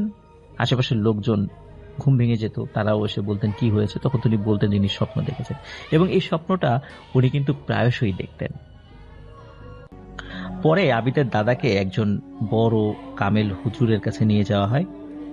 তিনি বলেন যে ঠিক আছে, তোমার বিষয়টা তো শুনলাম, আমি আমার কাছে থাকা জিনদেরকে দিয়ে আমি সমস্যার সমাধানের চেষ্টা করব এবং কি হয়েছে সেটা আমি জানার চেষ্টা করব। তুমি কয়েকদিন পরে আসো। কয়েকদিন পরে আবিদের দাদা এবং তার বাড়ির কয়েকজন লোকজন মিলে সেই হুজুরের বাড়িতে যান, এবং সেই হুজুর আবিদের দাদাকে বলেন যে তুমি কি ওই রাত্রে কোনো একজন মানুষকে বিরক্ত করেছিলা, একজন কোনো প্রশ্নের উত্তর দিচ্ছিল না, তুমি বারবার তাকে প্রশ্ন করে ডিস্টার্ব করতেছিলা, এমন কোনো ঘটনা ঘটেছে? তখন আবিদের দাদা বলে, হ্যাঁ, এরকম একজন মানুষকে আমি দেখেছি। আসলে কৌতূহলী হয়ে আমি প্রশ্ন করেছিলাম, রাতের অন্ধকারে এরকম একটা মুরব্বী মানুষ কাজ করছে, এই জন্য কৌতূহলী হয়ে আমি তাকে বারবার প্রশ্ন করছিলাম। তখন সেই হুজুর বলেন যে তুমি এই কাজটি ভালো করোনি। তুমি যখন দেখতে পাচ্ছিলা যে সে কোনো প্রশ্নের উত্তর দিচ্ছে না, তোমার উচিত ছিল সেখান থেকে চলে যাওয়া। কারণ হচ্ছে তুমি যাকে বারবার প্রশ্ন করে ডিস্টার্ব করেছো সে খুবই ভয়ানক একটি জিন, আর সে মায়াবিদ্যায় পারদর্শী, যার কারণে অসংখ্য মায়াবিদ্যার শৃঙ্খলে তোমাকে আবদ্ধ করে ফেলেছিল। সেই রাত্রে সে কালো জাদু করার জন্য মাটিতে কিছু তাবিজ পুঁতে দিচ্ছিল, কিন্তু তুমি তাকে বিরক্ত করায় সে তোমার উপর খুব রাগান্বিত হয়। তাই তোমার সাথে সে এত কিছু ঘটেছে বা করেছে তোমার সাথে। আর সেই কবর যেটার উপর তুমি পড়েছিলে আর বারবার স্বপ্নে দেখতে যে কবরটা, এই কবরের কিছু মাটি ওই খারাপ জিনটি নিয়ে এসেছিল এবং অন্য মাটির সাথে মিশ্রণ করে সে জাদু করছিল। এরপর সেই হুজুর আবিদের দাদাকে কিছু আমল দেন, 5 ওয়াক্ত নামাজ পড়া, কোরআন পড়া এগুলো শুরু করতে বলেন। এরপর থেকে আবিদের দাদার আর কোনো সমস্যা হয়নি। আবিদের দাদা পরে জানতে পারেন এইটা সেই লোকেরই কবর যার খেতে বসে সেই খারাপ জিনটা কালো জাদু করছিল। প্রিয় লিসেনার্স, আবিদের দাদা 2019 সালের 21 জানুয়ারি উনি মারা গিয়েছেন। খুব রিনাউন্ড একজন পার্সন, যেহেতু উনি ইমামতি করতেন বেলায়েত হোসেন খান, চরগড়পাড়া গ্রামের। তো আবিদের দাদা মারা গেলেও আবিদের দাদি এখনো জীবিত আছেন। তিনিও এই ঘটনাটি খুব সুন্দর করে বলতে পারেন। অনেকেই তার কাছে এই গল্পটি শোনেন, তার নাতি নাতনিদের কাছে, পরিচিত অনেকের কাছে তিনি এই ঘটনাটি বর্ণনা করেন। তো আবিদ যেহেতু তার নাতি, তো সেভাবেই তিনি তার কাছ থেকে শুনে ঘটনাটি আমাকে শেয়ার করেছেন। আশা করি প্রিয় লিসেনার্স আপনাদের ঘটনাটি ভালো লেগেছে। সবাই ভালো থাকবেন, সুস্থ থাকবেন। আসসালামু আলাইকুম। তো আজকে শুরুতে আমি যে ঘটনাটা বলবো সেটা আমাকে ইমেল করেছিল এক ভাই। তো উনি ওনার নাম বলতে মানা করেছিল, দেখুন ওনার নাম নিচ্ছি না, ওনার একটা ছদ্মনাম দিচ্ছি রাজু। তো রাজু ভাইয়ের সাথে এই ঘটনাটা ঘটে 2018 সালে, এবং ঘটনাটা হয়তো আপনাদের অনেকের কাছে প্রথম পর্যায়ে ভয় নাও লাগতে পারে, কিন্তু আমার ঠিক সেমই হয়েছিল। কিন্তু এটার যে প্রমাণ বা প্রুফ যেটা উনি আমাকে মেলে পাঠিয়েছিলেন দেখে আমার সত্যি কথা বলতে এখন ঘটনাটা বলতে আমার বেশ ভয় লাগছে, এবং আশা করি আপনাদের এই ঘটনাটা খুবই ভালো লাগবে। তো আমি সরাসরি চলে যাচ্ছি ঘটনায়। তো রাজু ভাই তিনি 2018 সালে ঢাকার ইস্টার্ন মল্লিকা মার্কেটে তিনি একটা টেলারিং এর কাজ করতেন ওনার বন্ধুর দোকানে। তো মঙ্গলবার ওনার সাপ্তাহিক ছুটি ছিল। তো সোমবার উনি কাজ শেষ করে ঠিক করেছেন বাড়ি যাবে। তো ওনার বাড়ি হচ্ছে চাঁদপুর সদরেই ছিল। তো সোমবার এরকম উনি রাতে ওনার কাজ শেষ করে যখন লঞ্চে উঠে রাত্রে ওনার বাড়ির উদ্দেশ্যে যাবেন, তো ওনার বাড়িতে পৌঁছাতে ওনাদের চাঁদপুর ঘাটে পৌঁছাতে প্রায় এবং 1-1:30 বেজে যায়। তো ঘাট থেকে ওনাদের বাসার দূরত্ব হচ্ছে হেঁটে গেলে 10 মিনিট কি 15 মিনিট। তো রাজু ভাই নাকি সেদিন এরকম রাত্রে প্রায় তখন ওই ঘাট থেকে বেরোতে রাত 2টা বেজে গিয়েছিল। তো 2টার দিকে উনি হাঁটা শুরু করে, উনি একাই ছিল। তো নির্জন রাস্তা দিয়ে হাঁটছে, ওনার বেশ ভয় লাগছিল। উনি যেটা বলেন, প্রথম ভয়টা ছিল না এটা যে হাতে আবার ছিনতাইকারী ধরে নাকি এরকম একটা ভয়, তার পাশাপাশি আরেকটা ভয় হচ্ছে যে এত রাতে যাচ্ছি আবার কিছু উল্টাপাল্টা কিছু দেখি নাকি, যেহেতু ওনার বাড়ির দিকে রাস্তা ঘাট থেকে যেতে নাকি অনেক নিরিবিলি এবং খুবই নির্জন ছিল। এরকম যখন উনি হাঁটা শুরু করে, হাঁটার একটা পর্যায়ে উনি ওনার বাড়ির যখন খুব কাছাকাছি, উনি দেখছে যে ওনার বাড়ির কাছাকাছি একটা আম গাছ ছিল বেশ বড় রাস্তার পাশেই। তো সেই আম গাছের নিচে একটা লোক পাঞ্জাবি পরা অবস্থায় দাঁড়ায় আছে, এবং এটা রাজু ভাই দেখে প্রথমে কিছুটা ভয় পায়। উনি ভাবে যে এত রাতে একটা লোক দাঁড়ায় আছে। তো উনি নাকি যখন কাছাকাছি যাবে তখন ওনার মধ্যে একটু সাহস হচ্ছিল যে উনি ছিল এলাকার স্থানীয়। তো বলতেছিল যে যেই লোকই দেখি না কেন হয়তো আমার পরিচিত কেউই হবে, কারণ এলাকার বাইরের লোক তার এখানে এত রাতে দাঁড়ায় থাকবে না। তো তখন রাজু ভাই যখন ওই লোকটার কাছাকাছি যায় তখন স্পষ্ট চেহারাটা দেখে, এবং চেহারা দেখার পর উনি নিজে থেকেই ভাবে যে না, এই লোকটা আমাদের এলাকায় থাকার কথা না, একে তো আমি আগে কখনো দেখি নাই। তো রাজু ভাই যেটা বলে, সেই লোকটাকে দেখে মনে হচ্ছিল না বয়স হবে 37 কি 38, এবং ওনার চাপ দাড়ি ছিল এবং ফর্সা ছিল, দেখতে সুন্দরী ছিল। তো সেই লোকটাকে উনি অনেকক্ষণ দেখার পরে যখন ভাবতেছিলেন যে আমি ওনাকে ক্রস করে চলে যাই, দেখা যাক পরে দেখা যাবে কি হয়। রাজু ভাই যখন সেই লোকটাকে ক্রস করে তখন সেই লোকটা রাজু ভাইকে ডাক দিয়ে বলতেছে, এই যে ভাইজান একটু শুনে যান, এখানে লাশ কাটা ঘরটা কোথায়? চাঁদপুরের যে লাশ কাটা ঘরটা সেটা কোথায়। এটা নাকি শোনার পর রাজু ভাই প্রচন্ড ভয় পেয়ে যায়। এই কারণে ওনার মাথায় কাজ করতেছিল যে একটা লোক রাত 2টার সময় এরকম এরকম কথা বলতেছে যে লাশ কাটা ঘরটা কোথায়।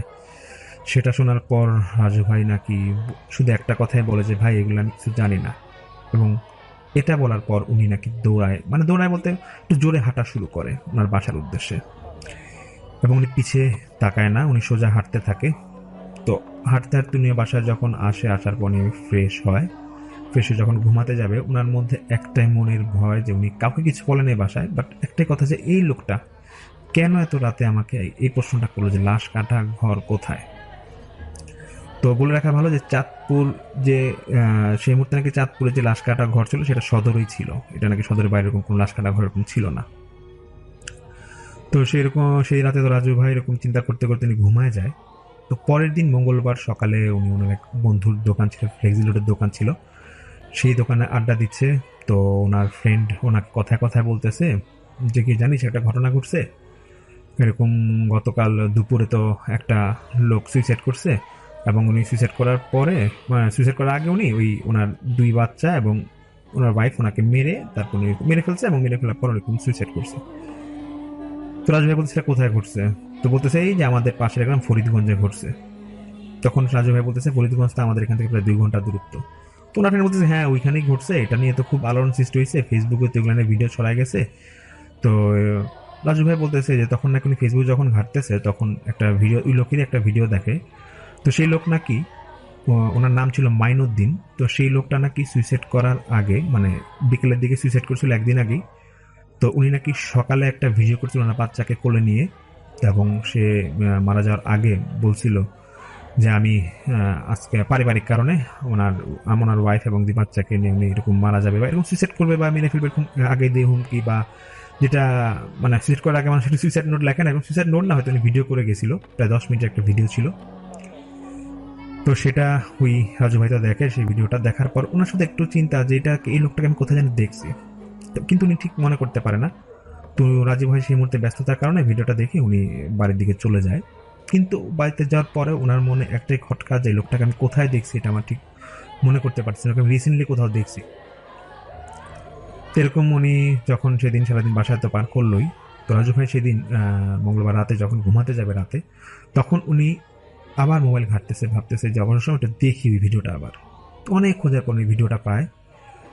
এবার উনি ভিডিওর লোকটাকে ভালোভাবে দেখে, এবং উনি তখন অবাক হয়ে যায় যে একদিন আগে রাত 2টার সময় উনি রাস্তায় যে লোকটাকে দেখেছিল ঠিক সেই লোকটাই হচ্ছে এই লোকটা মাইনুদ্দিন, যার কথা বলছিলাম, তিনি সুইসাইড করেছে। এটা দেখার পর রাজু ভাই অনেকবার চিন্তা করে যে আসলে কি ঠিক নাকি, উনি নাকি ঘন্টাখানিক এরকম চিন্তা করে যে হ্যাঁ এই সেম লোকটাকে আমি গতকাল রাতে দেখছি যে আমাকে রাস্তার মধ্যে বলছিল যে লাশ কাটা ঘর কোথায়। তখন রাজু ভাই মানে প্রচণ্ড ভয় পায়, ওনার তো আগে থেকেই ভয় ছিল, উনি আরও ভয় পেয়ে যায়, এবং উনি ভাবে যে ফ্যামিলি মেম্বার কাউকে বলবে, কিন্তু উনি আসলে এত রাতে কাউকে বলে না। তো উনি এরকম সেই রাতটা পার করে দেয়। তো পরের দিন বুধবার দিন উনি থানায় যাবে ওনার পাসপোর্ট সংক্রান্ত কোনো একটা কাজে, তো ওনার পাসপোর্ট হারিয়ে গিয়েছিল। তো উনি কাজ শেষ করে যখন থানা থেকে বের হবে তখন দেখতেছে 2টা ভ্যানে লাশ, 4টা লাশ, 2টা প্রাপ্তবয়স্ক লোকের এবং 2টা বাচ্চার লাশ। তো অনেক লোকের ভিড়। এর মধ্যেই উনি জিজ্ঞেস করতেছে আর কি যেখানে কি হয়েছে। তো বলতেছে যে এরকম গত 2 দিন আগে ফরিদগঞ্জে, আমাদের পাশের গ্রাম ফরিদগঞ্জে একটা লোক যে সুইসাইড করছিল, ওই যে ভিডিও বাইরে হলো যে ওই লোকের এরকম লাশ, এইখানে লাশ। তো ওই ভিডিও যে বেরিয়েছে সেটা কিন্তু আশেপাশে গ্রামে বা ওদের গ্রামে খুব চাঁদপুরে কিন্তু আলোচনা, মানে প্রায় সবাই আলোচনার মধ্যে ছিল এই ভিডিওর ব্যাপারে, এবং সবাই এটা জানতো। এবং আরেকটা আশ্চর্য বিষয় হচ্ছে যে এটা নাকি চ্যানেল 24-এও সেই 2018 সালে এই নিউজটা আসছিল। তো যাই হোক, তো রাজু ভাইয়ের মনে একটা কৌতূহল ছিল যে না, যেহেতু লাশ এখানে আছে দেখি আসলে এটা কি বাস্তব কি, আমি এই লোকটাকে দেখছিলাম নাকি।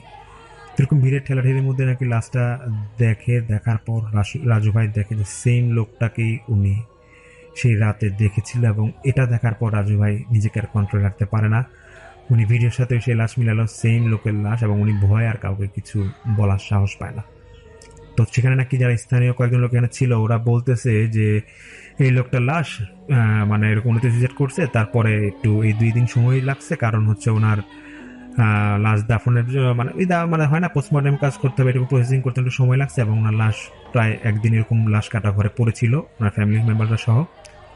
তো যাই হোক, এটা তো রাজু ভাই শোনার পর স্থানীয় লোকদের কাছে শোনার পর বাসায় এসে পরে তো উনি দু একদিন থেকে ওনার ঢাকা এসে পড়ে। তো রাজু ভাই আমাদেরকে যে মেইল করে, মেইলে উনি সেই ওনার যে বিস্তারিত লিঙ্ক ছিল, সেই খবরে যে এসেছিল এই লোকটা মারা গেছে, সেই ভিডিও লিঙ্কটা আমাকে পাঠায় দেয়। আমি এটা দেখার পর পুরো আশ্চর্য হয়ে যাই, এবং রাজু ভাই মেইলটাতে করে আমাদেরকে এই কয়েকদিন আগে, উনি এখনো এটা নিয়ে খুব মানে আশ্চর্যের মধ্যে থাকে, যেটা কি ঘটলো। আমি লোকটাকে দেখলাম, স্পষ্ট কথা বলছি, সেই লোকটার লাশও আমি দেখলাম পরবর্তীতে একদিন পরে, আবার আমাকে লোকটার ভিডিও আমি দেখলাম, আবার লোকটা আমার সাথে কথা বললো। মানে এটা নিয়ে রাজু ভাই এখনো না কোনো আমাদের কৌতূহল সৃষ্টি হয়। এবং উনি আমার সবচেয়ে বেশি অবাক লেগেছে যে ভিডিওটা দেখার পর আমি তখন যারা চাঁদপুর স্থানীয় যারা আছেন, যদি সদরে যারা আছেন স্থানীয়, আমার এই ঘটনা আজকে যদি শুনে থাকেন তারা হয়তো জানবেন, মাইনুদ্দিন নামে একটা লোক, উনি নাকি এরকম সুইসাইড করেছিল ওনার ফুল ফ্যামিলিকে মেরে ফেলার পরে।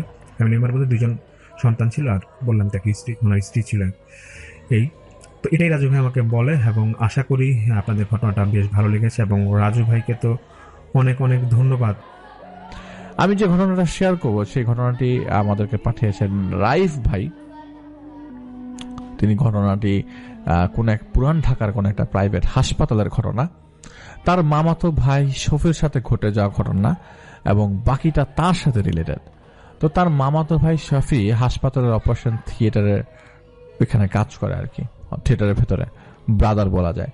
হাসপাতালে যারা কাজ করতে যেন হাসপাতালের ছাদে থাকার একটা ব্যবস্থা নাকি হাসপাতাল কর্তৃপক্ষ করে দিয়েছিল। তো অপারেশন থিয়েটারে অপারেশন যে কোনো সময় হয়, তাই তাকে 24 ঘন্টায় হাসপাতালে থাকতে হয়। একদিন কাজ শেষ করতে করতে রাত তখন 3টা বেজে যায়, আর রোগীর অবস্থা খারাপ হওয়ার কারণে তাকে নিচেই থাকতে হবে। তাই সে বসে বসে মোবাইল টিপতে শুরু করে। হঠাৎ তার মোবাইলটা অফ হয়ে যায় চার্জ শেষ হবার কারণে। তাই সে কোনো কিছু না ভেবে তার রুমে যায় মোবাইলের চার্জার নিয়ে আসতে। রাত তখন 3টা 20 হবে, পুরো হাসপাতাল নীরব, আর তার রুম ছিল হাসপাতালের 7ম তলায়, আর অপারেশন থিয়েটারটা ছিল 3 তলায়। সে যখন নিচে নামছিল তখন হঠাৎ তার নাকে কেমন একটা মাংস পোড়া পচা গন্ধ আসছিল। তখন সে ভয় পেয়ে যায়, শরীরের লোম দাঁড়িয়ে যায়। সে তখন ধীরে ধীরে নিচে নামছিল। আপনার কাছে রাত এরকম 3টার দিকে যদি হাসপাতালের দিয়ে নিচে নামার অবস্থায় যদি এরকম পোড়া মাংসের গন্ধ আসে তাহলে কেমন লাগবে? তিনি আস্তে আস্তে নিচে নামছিল। তো 3য় তলায় নামতেই তার চোখ যায় বাম দিকে বাথরুমের সাইডে। সে দেখে মানুষের মতো সাদা দেহে, লোমে ভরা মাথা, একটা ময়লা ফেলার ড্রামের ভেতর। নীরব হাসপাতাল, এরকম গভীর রাতে এরকম ভয়াবহ অবস্থা সাধারণত আপনার সাথে হলে আপনি কি করবেন? তো অপারেশন থিয়েটার যাতে ময়লা থাকে, আপনার থিয়েটারের ভেতরে যত ময়লা থাকে, এখানে রক্ত, হাসবাসপত্র ওই ডাস্টবিনের ভেতরে রাখা হয়। সে যখন বামে তাকিয়ে দৃশ্য দেখে ভয় পেয়ে যায়, আমার সাথে দৌড় দিতে যায়, তখনই তার মনে হয় তার পা অবশ হয়ে আসছে। মুখ থেকে অনেক দোয়া পড়তে চাইলেও আসছিল না। সে ভয়ে আবার পিছনে তাকাতে যেই ভয় পেয়ে যায়, দেখে ওই খারাপ জিনিসটা তার দিকে তাকিয়ে মুখে মাংসের মতো একটা টুকরা নিয়ে ওটার উপরে রক্ত পড়ছে, আর ওই অবয়বটা তার দিকে তার চেহারা একটু আগে যার অপারেশন করে আসছে সেই মানুষের সাথে হুবহু মিল। ওই অবয়বটা বলে, খুব ক্ষুধা লাগছে, এদিকে আসবি? সাথে সাথেই আল্লাহ বাঁচাও বলে চিৎকার দিয়ে তিনি অজ্ঞান হয়ে যায়। তারপরে কোন এক রোগীর লোক বাথরুমে যাওয়ার সময় দেখে সে বাথরুমের সামনে অজ্ঞান হয়ে পড়ে আছে। তারপর সে সবাইকে ডাকে। সবাই আসার পর তাকে বেডে ভর্তি করা হয়। তার জ্বর ছিল, বেশ জ্বর, বেশি হওয়ার কারণে, রাত জাগার কারণে এরকম হয়েছে সবাই চিন্তা করে। তারপর যখন জ্ঞান আসে, সে তখন মুখ দিয়ে কিছু বলতে পারছিল না। আমিও যাই, যিনি ঘটনা পাঠিয়েছেন তিনিও যায় তার কাছে। পরে সবাইকে সে ডাকে। সবাই আসার পর তাকে পরে সে বলে যে তিনি পুরো ব্যাপারটা নিয়ে টেনশনে পড়ে যায়, এবং তারপর তার বাসার পাশে এক হুজুরের কাছে তাকে নিয়ে যাওয়া হয়। হুজুর কিছু তেল পরা দেয়, পানি পরা দেয়, বলে সমস্যা হবে না কিন্তু কিছুদিন পরে কাহিনী, সেই রাতের বেলায় মোবাইলের ছাদের কোনো এক কোণায় বসে বসে সে কথা বলছিল। রাত তখন 12টা 12:30 দিক হবে। তো চোখ যায় পাশের বিল্ডিং এ, দেখে সেই অবয়বটাই একটা পানির ট্যাঙ্কের উপর বসে পা ঝুলাচ্ছে আর তার দিকে তাকিয়ে আছে। খুব রাগী ভাবে চোখ লাল লাল করে তার দিকে তাকিয়েছিল। সে ভয়ে, যেহেতু ছাদেই রুমের ব্যবস্থা ছিল, সেই ভয়ে রুমে চলে যায়। কাউকে কিছু বলছিল না। ঘুমিয়ে পড়ার মতো অবস্থা এবং চোখ লেগে যাবে, ঠিক তখন দরজায় কেউ একজন নক করে। সে ভয় পেয়ে যায়, আবারও নক করে। সে খুব আসলেই ভয় পেয়ে যায়, এত রাতের বেলা কে নক করছে। সে কি করবে বুঝতে পারছিল না, রুমের দরজা খুলবে কি খুলবে না, কারণ সেই রুমে সে একাই ঘুমাতো, পাশের রুমে ছিল অন্যরা। সে যখন তার মোবাইল দিয়ে পাশের রুমে মোবাইলে ফোন দিতে যাবে, তখনই তার নাম ধরে বাইরে থেকে, এই সাফি, এই সাফি, দরজা খোল। সে তখন একটু সাহস পায়, দরজা খুলে দেখে পাশের রুমের ছেলেটা তার নাম ধরে ডাকছে, বলে নিচে রোগী আসছে, অপারেশনে হবে, নিচে আসো।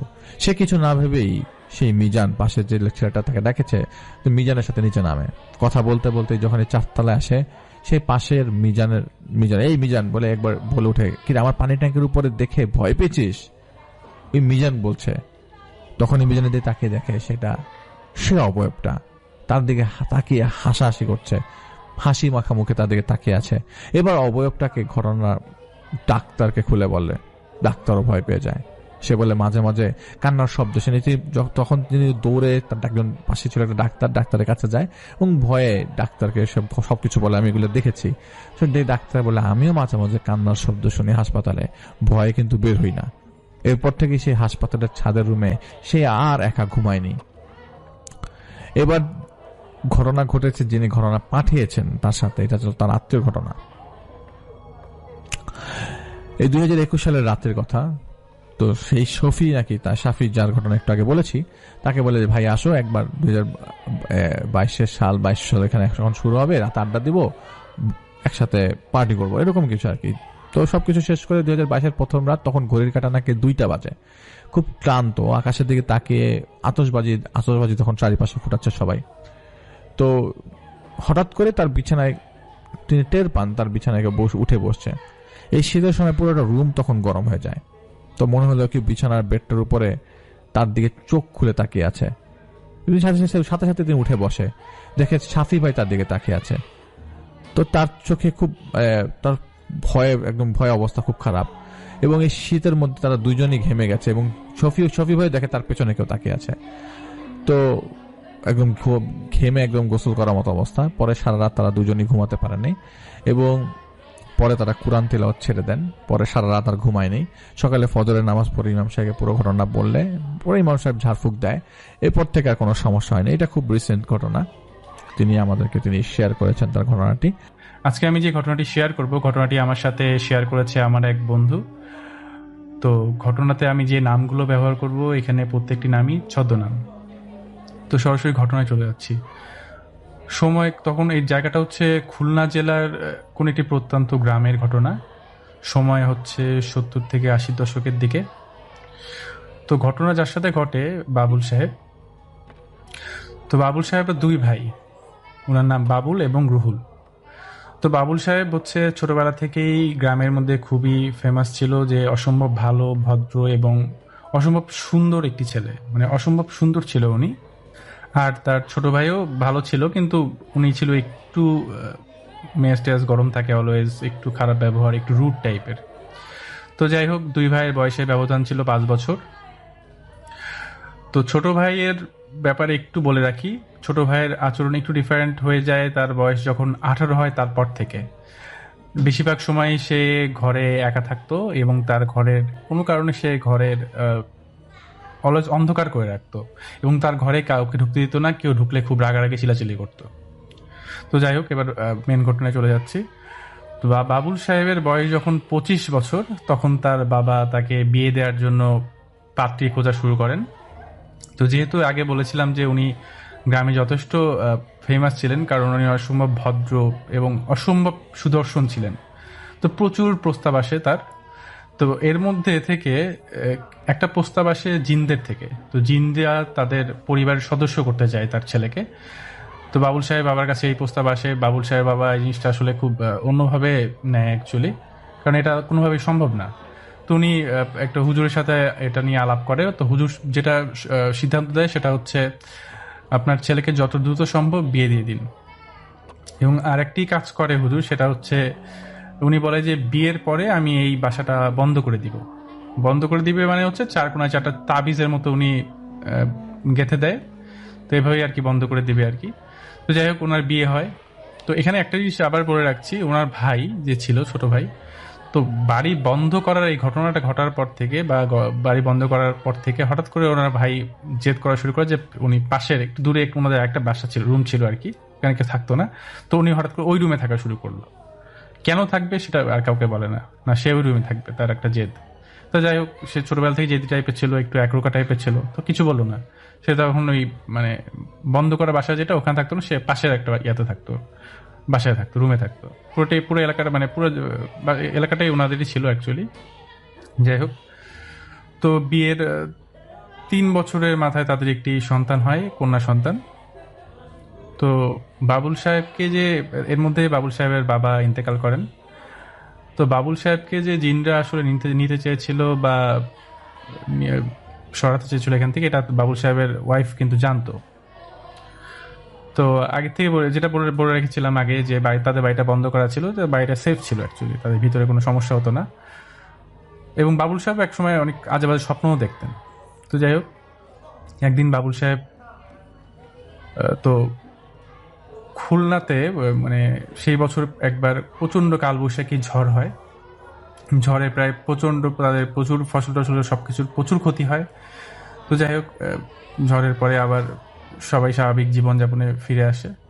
তো এর ঠিক কিছুদিন পরে, তো নর্মালি বাবুল সাহেব সকালবেলা যেভাবে মাঠে গিয়েছেন কাজ করতে, তার ওয়াইফ রান্নাঘরে রান্না করছেন, আর তার যে বাচ্চা মেয়েটা সেটা সে উঠানে খেলাধুলা করছে অ্যাকচুয়ালি।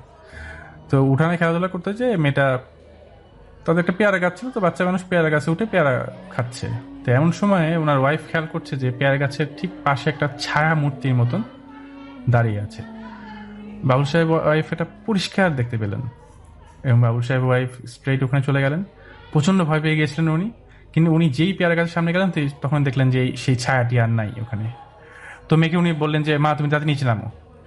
উনি যেই এই কথাটি বললেন, তখন উনি একদম পরিষ্কার চোখের সামনে দেখলেন যে গাছটি কেন জানি আস্তে আস্তে উপরে উঠে যাচ্ছে, আর মেয়েও মাকে বলছে, মা আমি তো নিচে নামতে পারছি না। তখন বাবুল সাহেব ওয়াইফ খেয়াল করলেন যে আশেপাশ থেকে প্রচুর শব্দ হচ্ছে, এবং মনে হচ্ছে যে প্রচন্ড ঝড়, টিন গাছপালা সবাই উড়িয়ে নিয়ে যাচ্ছে, কিন্তু সামনে যে পেয়ারা গাছের পাতা একটা নড়ছে না।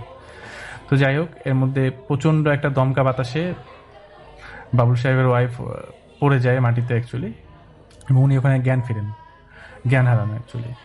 তো সন্ধ্যার সময় কাজ শেষে বাবুল সাহেব আসেন বাসায়, এসে দেখেন যে ওনার ওয়াইফ পড়ে আছে পেয়ারা গাছের ধারে। তো ওনাকে নিয়ে আসেন, বাসার সবাইকে একত্র করেন যে কি হয়েছে, কি ব্যাপার, হঠাৎ করে রাস্তা গুহার সামনে পেয়ারা গাছের সামনে পড়ে আছে, এরকম ঠিক না। মাথায় পানি টানি দেয়, পানিটা ওনার যখন জ্ঞান ফেরার পরে প্রথমে উনি বলেন যে, আমার বাচ্চা কই, আমার বাবু কোথায়? বাবু কোথায় মানে? বাবু কেউ তোমার সাথে ছিল নাকি?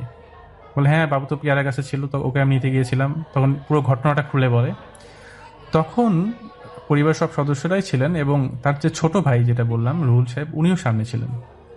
তো রুহুল সাহেব পুরো ব্যাপারটা শোনার পরে আসলে উনি বুঝতে পারেন, উনি ওনার ভাইকে একটু আড়ালে নিয়ে আসেন এবং বলেন যে, ভাইয়া আপনি একটু আমাকে সময় দেন, আমি দেখছি। তখন ওনার ভাই বলে, তুই কিভাবে দেখবি?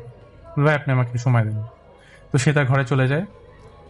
কিছুক্ষণ পরে সে আবার ঘরে ফিরে এসে তার ভাইকে বলে যে, ভাই আমার সাথে আপনাদেরকে একটা জিনিস বলতে হবে, আমি অনেক বছর ধরে বলিনি এই জিনিসটা, যেহেতু আমার ভাতিজিকে পাওয়া যাচ্ছে না, তো আমি এর জন্য আজকে সত্যি কথাটা বলছি। আমার সাথে আসলে অনেক বছর ধরেই আমার সাথে কিছু জিন থাকে, আমরা একসাথেই থাকি সবসময়, আমার সাথে তাদের সাথে খুব ভালো সম্পর্ক। তো তখন উনি প্রথম শেয়ার করে যে বাসা বন্ধ করার পরে উনি কেন অন্য বাসায় চলে গেছিলেন। বাসা বন্ধ করার পরে ওনার সাথে যে সঙ্গী জিনরা যারা ছিল তারা বাসা ঢুকতে পারতো না, তো এই জন্য উনি পাশে দূরে একটি রুমে গিয়ে থাকা শুরু করেছিলেন। তো উনি আরো বললেন যে জিনরা যেটা বললো যে ওরা নিয়ে গেছে বাচ্চাকে, ওরা তোমাকে চাচ্ছে, আবারও চাচ্ছে। তখন বাবুল সাহেব বলে, এটা কোনোভাবে তো সম্ভব না, আমি কিভাবে কি করব, আমি কিভাবে যাব? তখন তার ছোট ভাই বলে যে, ভাই আমি দেখছি ব্যাপারটা কি করা যায়। তো যাই হোক, উনি আবার ওনার ঘরে গেলেন। ঘরে যাওয়ার পরে উনি তার যে সঙ্গী ছিল তাদেরকে সবাইকে বললেন। তার সঙ্গীরা যেটা বললো সেটা হচ্ছে, তোমার ভাতিজি যেখানে আছে সুস্থ আছে, আর জিনের যে এখানকার যে সর্দার আছে, সর্দারের কাছে আছে, তুমি তার কাছে যাও, সরাসরি যে কথা বলো, আমি ব্যবস্থা করে দিচ্ছি আমরা কিভাবে তুমি যাবা। তো রুহুল সাহেবের ছোট ভাই জিন্দের সর্দারের কাছে যায় অ্যাকচুয়ালি, এবং বলে পুরো ব্যাপারটা যে একটা নিষ্পাপ বাচ্চার তো কোনো দোষ নাই, আপনার কেন ওকে তুলে আনছেন। তখন জিনের সর্দার বলে যে আমরা তুলে আনিনি, যে আমার কিছু সঙ্গীরা তুলে এনেছে, যাই হোক তোমার বাচ্চা তোমাকে ফিরিয়ে দেওয়া হবে, আর তোমার ভাইকে আমাদের লাগবে। তখন রুহুল সাহেবের ছোট ভাই বলে যে এটা পরে দেখা যাবে, আপনি নিষ্পাপ বাচ্চাটাকে আগে ফেরত দেন। তো কিছুক্ষণ পরেই দেখা যায় যে বাচ্চাটা উঠানে বসে আছে। তার চাচা তার রুম থেকে বের হয়, রুম থেকে বের হয়ে পরে দেখে যে তার বাচ্চা তার মায়ের মা বাবার কাছেই আছে, এবং তার বাবা বলে যে ওকে একটু আগে দেখলাম যে হঠাৎ করে উঠানে। বাচ্চাকে জিজ্ঞেস করলো তুমি কোথায় ছিল বা কি ছিল, বাচ্চা কিছুই বলতে পারে না, তার কিছুই মনে নেই।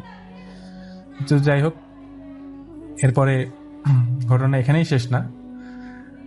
হুজুর দিয়ে পুরা ঘরটাকে আবার যেভাবে ইয়া করা ছিল, তার চারদিকে তাবিজ পোতা ছিল, ঘরটাকে পুরা সেভ করে। তো এর মধ্যে যেটা হয় সেটা হচ্ছে রুহুল সাহেব বাবুল সাহেবের যে ভাই রুহুল সাহেব, উনি যে জিন্দের কাছে বলে এসেছিল যে দেখা যাবে জিন্না পরবর্তীতে ওনাকে ডাকে। তো জিন্না ডাকার পরে যেটা হয় যে জিন্দের সাথে ওনাদের একটা সমস্যা হয়।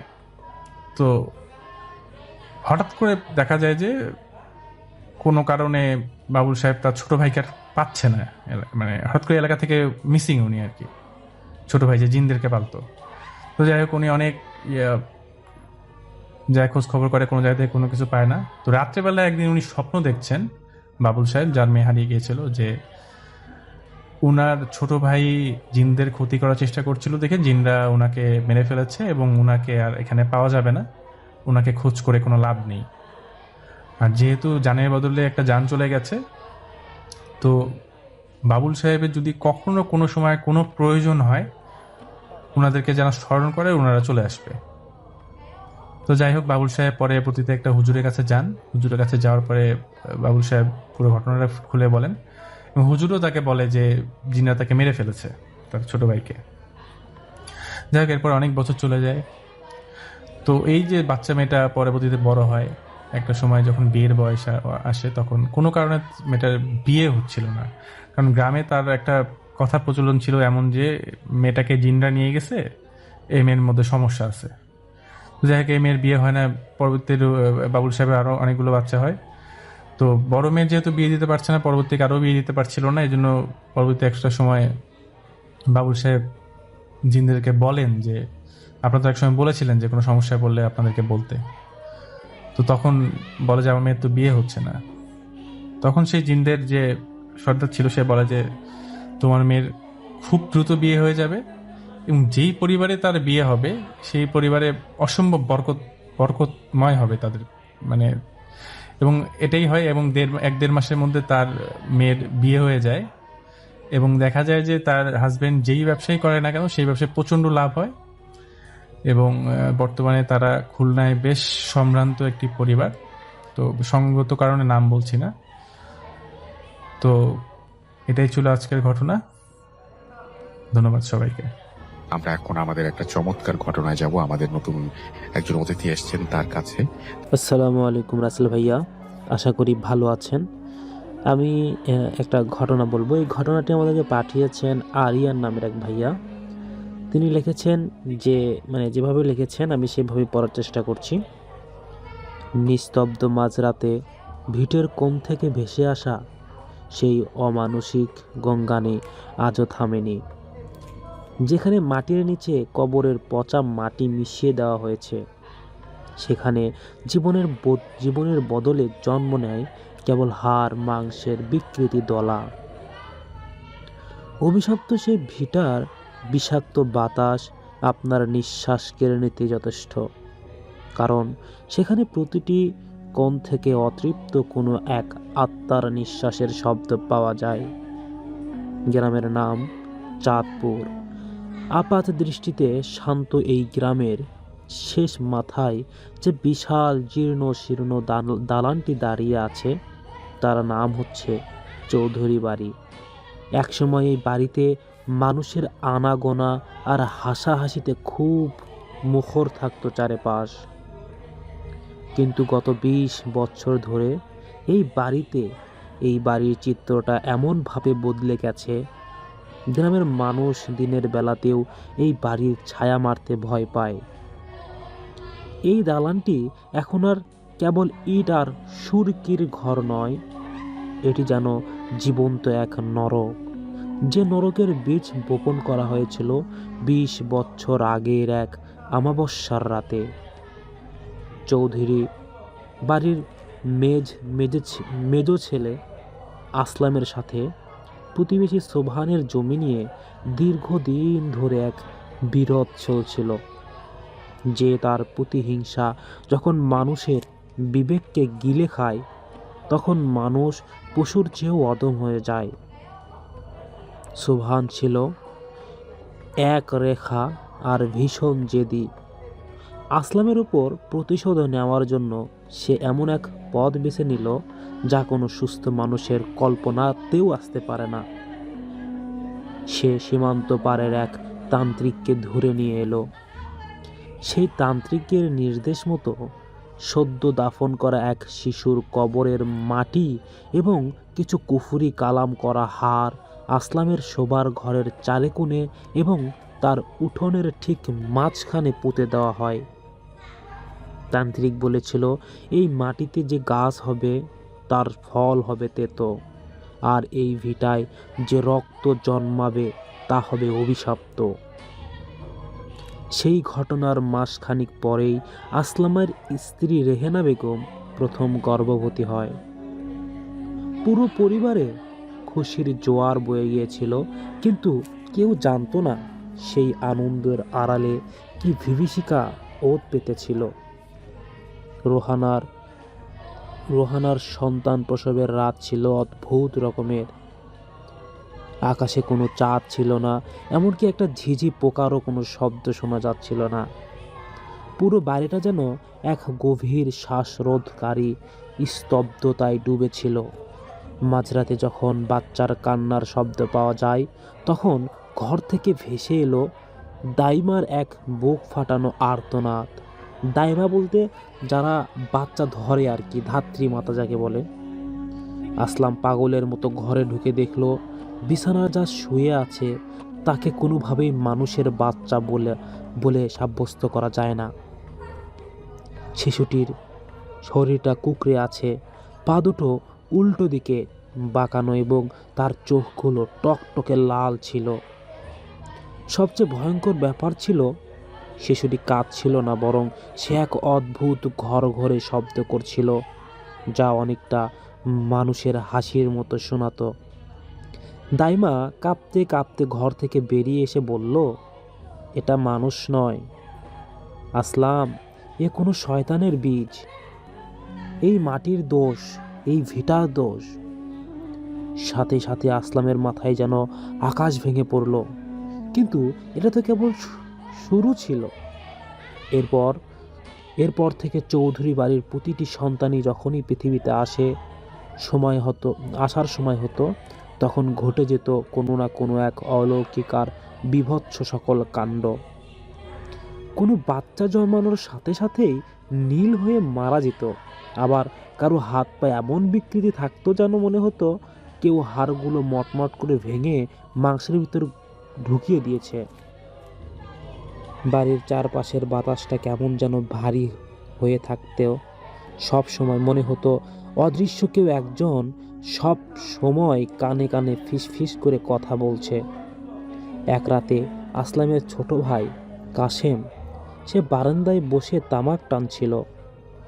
হঠাৎ সে দেখল উঠানের যে জায়গায় সুবহান মাটি পুঁতেছিল সেখানে একটা ছোট বাচ্চার ছায়া ঘুরে বেড়াচ্ছে। বাচ্চাটার হাঁটা চলা স্বাভাবিক নয়, যেন বুক দিয়ে টেনে টেনে এগিয়ে যাচ্ছে সে। এবার কাশিম ভাবল হয়তো তার চোখের ভুল, কিন্তু কিছুক্ষণ পরেই সে শুনতে পেল তার নিজের নাম ধরে কেউ ডাকছে। এই কণ্ঠস্বরটা একদম তার মৃত বড় ভাইয়ের ছেলের মতো, যে জন্মের 2 দিন পরেই মারা গিয়েছিল।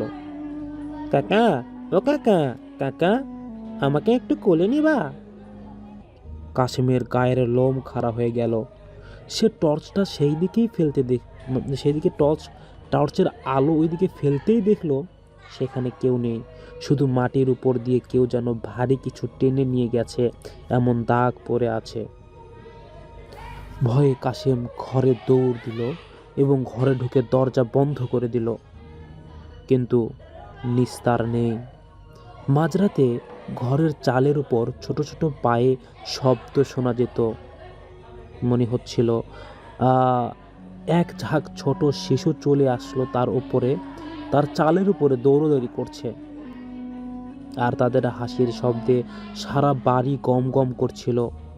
সেই হাসি কোনো শিশুর নিষ্পাপ হাসি নয়, বরং তা ছিল প্রতিহিংসায় ভরা এক নরকীয় আওয়াজ। বাড়ির মহিলাদের অবস্থা আরও খারাপ। রেহানা প্রায় রাতেই ঘুমের ঘরে হাঁটতে হাঁটতে সেই উঠানে চলে যেত যেখানে কুফরি করা মাটি ছিল। সে সেখানে বসে মাটি খুঁড়ত আর আপন মনে কথা বলতো। একদিন আসলাম তাকে হাতে নাতেই ধরে ফেলল। রেহানা তখন 2 হাতে মাটি তুলে খাচ্ছে আর বলছে, ওরা ক্ষুধার্ত আসলাম, ওরা রক্ত চায়, তুমি কি শুনতে পাও না ওদের চিৎকার? ওরা আমাদের বংশ শেষ করে দেবে। রেহেনার চোখের মণি তখন একদম সাদা হয়ে গেছে। আসলাম বুঝতে পারল এই লড়াই কোনো মানুষের সাথে নয়। সুবহান যে কাজটি করেছিল তার ফলাফল সে নিজে উপভোগ করতে শুরু করলো। কিন্তু তার আগে সে চৌধুরী পরিবারকে তিল তিল করে শেষ হয়ে যেতে দেখেছিল বা দেখতে চেয়েছিল। একদিন গ্রামের এক প্রবীণ কবিরাজকে খবর দেওয়া হলো। কবিরাজ বাড়িতে পা দিয়েই থমকে দাঁড়ালেন। তিনি আসলামকে বললেন, তুই কি করেছিস আসলাম? এই ভিটায় তো এখন জ্যান্ত মানুষের চেয়ে মৃতদের অধিপত্য বেশি। এই মাটিতে কুফরি কালাম করে কবরের পচা মাটি ছিটানো হয়েছে। যেখানে কবরের মাটি থেকে সেখানে আজরাইল ছাড়া কেউ খুশি মনে আসে না। কবিরাজ যখন বাড়ির উঠানে বসে জিকির শুরু করলেন, হঠাৎ আকাশ কালো হয়ে এলো। দুপুরবেলাতেই যেন সন্ধ্যা নেমে এলো ওই বাড়ির উপরে। বাড়ির ভিতর থেকে বিকট দরজা জানালার আছড়াতে শুরু করলো, কোনো বাতাসও কিন্তু নেই। অথচ দালানের আম গাছটা এমনভাবে দুলছিল যেন ঝড়ে উপড়ে যাবে এমন অবস্থা। কবিরাজ চিৎকার দিয়ে বলেন, আসলাম, তোর বাড়ির নিচে যা আছে তা বের কর, না হলে আজ রাতেই এই ভিটা তোদের কবর হয়ে যাবে। আসলাম কোদাল নিয়ে আসলো ভয়ে, এবং হাঁপাতে হাঁপাতে সে মাটি খুঁড়তে শুরু করলেন। উঠানের ঠিক মাঝখানে কয়েক ফুট খুঁড়তেই বের হলো একটা মাটির কলস। কলসটা খুলতেই 4-5টা পচা লাশের গন্ধে ভরে গেল। ভেতরে দেখা গেল একটা ছোট শিশুর খুলি, তাতে লাল সুতো দিয়ে পেঁচানো কিছু হাড় আর কালো রঙের একটা পুতুল। পুতুলটা সারা শরীরে পেরেক বাঁধানো ছিল। সেটা দেখা মাত্রই আসলামের গা গুলিয়ে বমি চলে এলো। ঠিক যেন সেই মুহূর্তে বাড়ির ভেতর থেকে রেহানার এক বিভৎস চিৎকার শোনা গেল। আসলাম দৌড়ে ঘরে গিয়ে দেখলেন রেহানা তার নিজের আঙুল কামড়ে কামড়ে ছিঁড়ে ফেলছে আর তার রক্ত দিয়ে দেয়ালে লেখছে, কেউ বাঁচবে না। রাতটা যত গভীর হচ্ছিল, পরিস্থিতি ততটাই নিয়ন্ত্রণের বাইরে চলে যাচ্ছিল। কবিরাজ মন্ত্র পড়ে কলসটি ধ্বংস করার চেষ্টা করেছিলেন, কিন্তু অদৃশ্য কোনো শক্তি তাকে বারবার বাধা দিচ্ছিল। হঠাৎ করে কাসেমের ঘরে চাল ভেঙে নিচে পড়ল এবং দেখা গেল সেখানে কোনো মানুষ নেই, কিন্তু ছাদ থেকে টপ টপ করে রক্ত পড়ছে। কাসেম ভয়ে কুকড়ে কোনায় বসেছিল, কিন্তু তার সামনে যা দেখলো তাতে তার আত্মা কেঁপে উঠল। আর মৃত ভাতিজা শরীরটা ছিল বিকৃত, সে আজ তার সামনে দাঁড়িয়ে আছে। তার চোখের কোটর থেকে জল নয় বরং ঘন কালো রক্ত চুইয়ে পড়ছে। সে কাসিমার দিকে হাত বাড়িয়ে দিয়ে বলল, কাকা, মাটির নিচে খুব ঠান্ডা, আমাদের সাথে আসবা? আসলাম তখন বাইরে কবিরাজকে সাহায্য করার চেষ্টা করছিল, কিন্তু সুবহান যে তান্ত্রিককে এনেছিল সে হয়তো আরো শক্তিশালী কিছু করে রেখেছিল। হঠাৎ চারপাশ থেকে কান্নার শব্দ ভেসে আসতে লাগলো। মনে হচ্ছিল মাটির নিচ থেকে শত শত শিশুর আর্তনাদ করছে। কবিরাজের হাতের তাসবিটা হঠাৎ ছিঁড়ে গেল। তিনি আসলামের দিকে তাকিয়ে বললেন, আসলাম, এই অভিশাপ্ত কাটানো আমার সাধ্যর বাইরে। এই মাটির গভীর পর্যন্ত বিষ মিশে গেছে। তোদের বংশের এই রক্ত এই মাটির সাথে মিশে গেছে। সেই রাতেই ঘটল সবচেয়ে ভয়াবহ ঘটনাটি।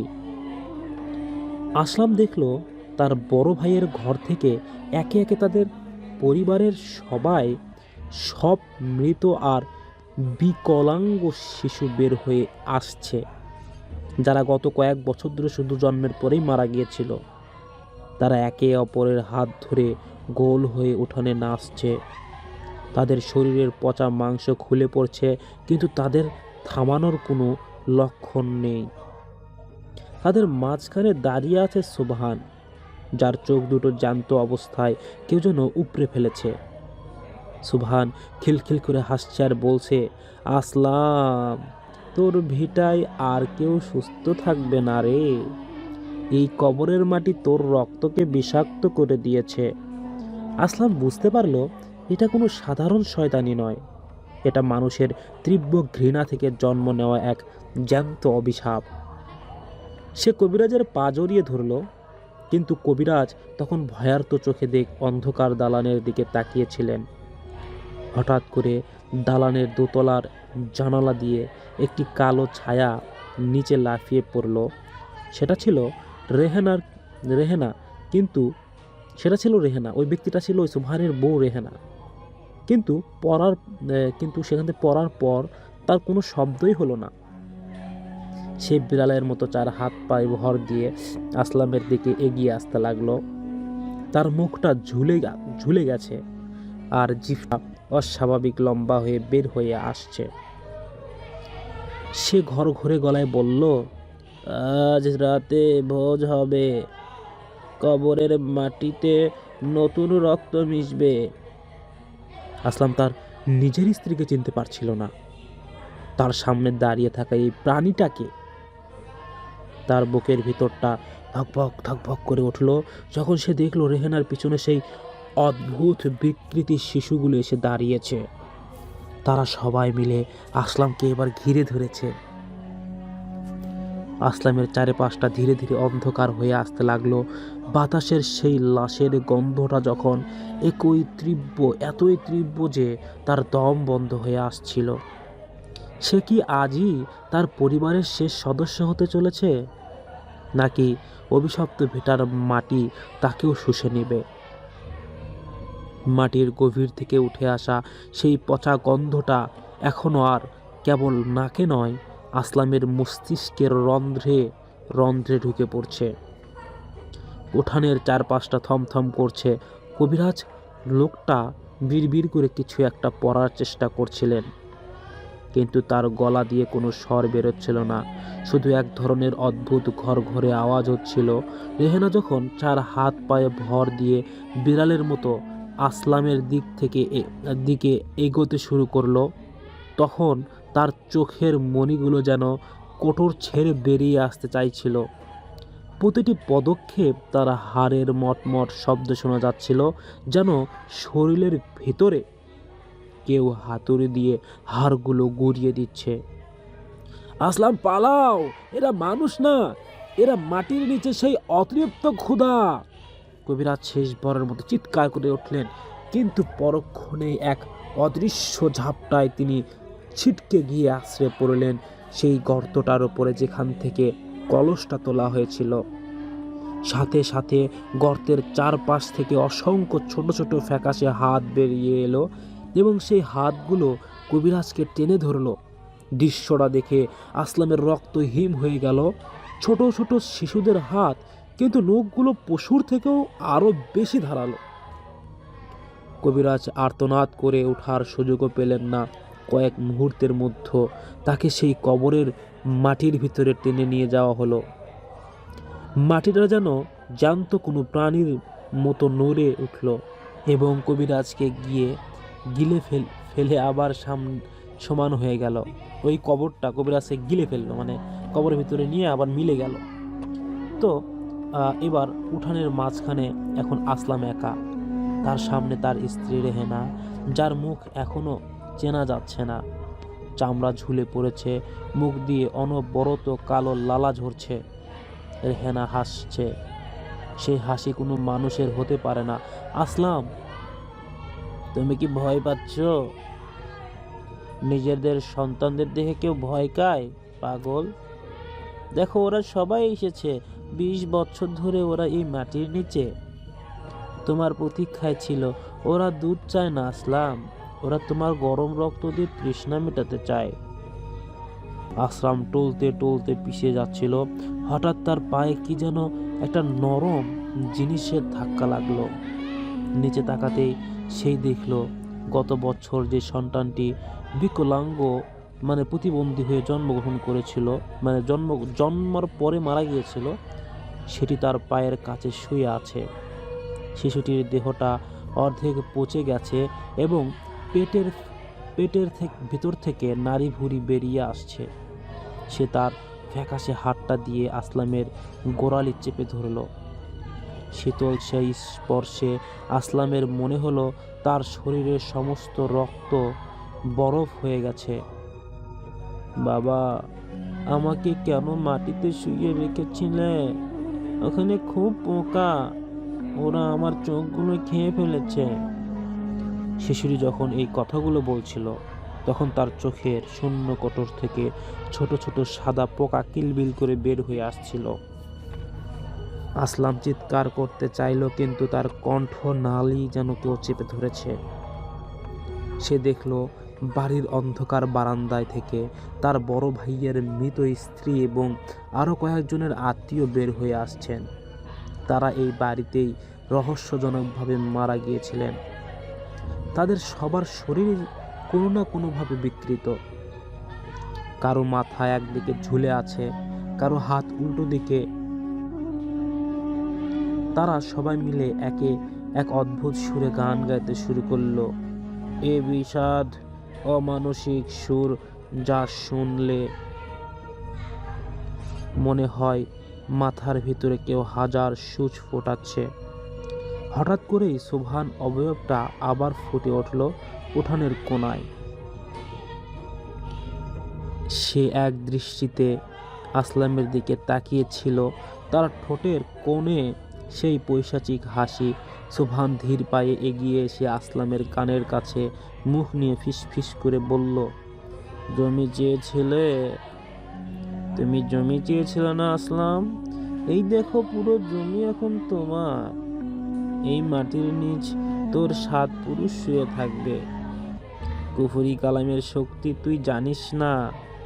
কবরের মাটি যখন একবার রক্ত পায়, সে তখন পুরো বংশ শেষ বিন্দু পর্যন্ত শুষে নেয়। তুই কি ভেবেছিস কবিরাজ তোকে বাঁচাবে? এই ভিটায় পা রাখা মানে যমরাজকে আমন্ত্রণ জানানো। আসলাম দেখলো তার নিচের হাতগুলো ধীরে ধীরে নীল হয়ে আসছে, নখগুলো কালো হয়ে কুঁকড়ে যাচ্ছে। সে বুঝতে পারলো অভিশাপটা এখন তার শরীরের ভিতরে প্রবেশ করেছে। তার নিঃশ্বাস নিতে কষ্ট হচ্ছে। প্রতিটি নিঃশ্বাসের সাথে ফুসফুসে বালু আর পচা মাংসের রক্তের গন্ধ ঢুকছে। রেহানা তখন তার একদম সামনে। সে আসলামের গলার উপর নিজের শীতল হাতটা রাখলো। আসলাম দেখতে পেল রোহানার হাতের আঙ্গুলের টকা দিয়ে সরু সরু পোকা তার চামড়ার নিচে ঢুকে যাচ্ছে। চলো আসলাম, আমাদের বিছানা তৈরি। বাড়ির নিচে আমাদের মাটির নিচে আমাদের নতুন ঘর। রেহানা এক ঝটকায় আসলামকে মাটির উপরে ফেলে দিল। আসলাম অসহায়ের মতো পা ছুটছিল, কিন্তু তার শরীরে আর কোনো জোর ছিল না। সে অনুভব করলো তার পায়ের নিচ থেকে মাটি সরে যাচ্ছে। মাটি যেন এক বিশাল হা করা মুখ, যা তাকে গিলে ফেলার জন্য প্রস্তুত। সে ওপরের দিক তাকিয়ে দেখলো আকাশের সেই কালো মেঘগুলো যেন বড় বড় রাক্ষসী হাতের মতো তাকে চেপে ধরেছে। বাড়ির জানালাগুলো থেকে শত শত মৃত মুখ উকি দিচ্ছে। তারা সবাই একযোগে হাততালি দিচ্ছে আর অট্র হাসিতে হাসছে। ঠিক সেই মুহূর্তেই আসলামের মনে হলো সে আসলে জানতো নেই, সে হয়তো অনেক আগেই মারা গেছেন। আর এই পুরো দৃশ্যটা তার আত্মার যন্ত্রণায় এক অন্তহীন চক্র। সুবহান তার বুকের উপর পা দিয়ে দাঁড়ালো। সুবহান পায়ের চাপে আসলামের পাঁজরের হাড়গুলো মরমর করে ভেঙে যেতে লাগলো। কিন্তু অদ্ভুত ব্যাপার, আসলাম কোনো ব্যথাই অনুভব করছিল না। সে শুধু দেখছিল তার শরীরের ভেতর থেকে কালো ধোঁয়া আসছে। তোর পাপের শাস্তি এই ভিটা আসলাম। তুই ভাইয়ের রক্তের সাথে প্রতারণা করেছিলি, সুবহানের ভিটা কেড়ে নিয়েছিলি। মাটি সব মনে রাখে, মাটি কখনো ঋণ ভোলে না। সুবহানের কণ্ঠস্বর এই বজ্রপাতের মতো শোনা যাচ্ছিল। ধীরে ধীরে আসলামের চারপাশটা নিঝুম হয়ে এলো। কান্নার শব্দ, হাসির শব্দ, সব কিছু যেন অনেক দূর থেকে ভেসে আসছে। সে অনুভব করলো তার শরীরের উপর কেউ ভারী মাটি দিচ্ছে। মাটিটা ভেজা, শীতল এবং তাতে তীব্র কটু গন্ধ। সে চোখ খোলার চেষ্টা করলো, কিন্তু দেখলো তার চোখের পাতায় কেউ ব্রেক ঢুকিয়ে দিয়েছে। সে চিৎকার করতে চাইলো, তার মুখটা ততক্ষণে ভিজা মাটি দিয়ে ভরে গিয়েছে। পরের দিন সকালে গ্রামের মানুষ যখন চৌধুরী বাড়ির পাশ দিয়ে যাচ্ছিল, তারা দেখলো বাড়িটা একদম নীরব, কোনো প্রাণীর চিহ্ন নেই। শুধু উঠানের মাঝখানে এক বিশাল গর্ত হয়ে আছে, যেন কেউ সেখান থেকে বড় কিছু একটা উপরে ফেলছে। বাড়ির ভিতরটা জনশূন্য, কিন্তু দেয়ালে দেয়ালে লেগে আছে জমাট বাঁধা কালো রক্ত। সবচেয়ে অদ্ভুত ব্যাপার ছিল সেই উঠানোর সেই গর্তের কিনারে একটা ছোট শিশুর পায়ের ছাপ পড়েছিল, যা সরাসরি বাড়ির সদর দরজা দিয়ে ভিতরে ঢুকে গিয়েছে। গ্রামের কেউ আর কখনোই ওই চৌধুরী বাড়ির ঢোকার সাহস পায়নি। তবে আজও নাকি অমাবস্যা রাতে সেই জীর্ণ দালান থেকে অদ্ভুত সব গঙ্গানের শব্দ শোনা যায়। মাঝে মধ্যে পথিকরা দেখে দোতলা ভাঙা জানালা দিয়ে এক বিকৃত চেহারার নারী আর এক পুরুষ নিচের দিকে তাকিয়ে আছে। তাদের কোল জোরে থাকে এমন কিছু যা দেখতে মানুষের মতো নয়, বরং হাড় আর মাংসের এক কুৎসিত দলা। অভিশপ্ত সেই ভিটা আজও দাঁড়িয়ে আছে, মাটি সেখানে আজও তৃষ্ণার্ত। শোনা যায় যদি কোনো অচেনা পথিক ভুল করে সেই ভিটায় রাত কাটানোর চিন্তা করে, তবে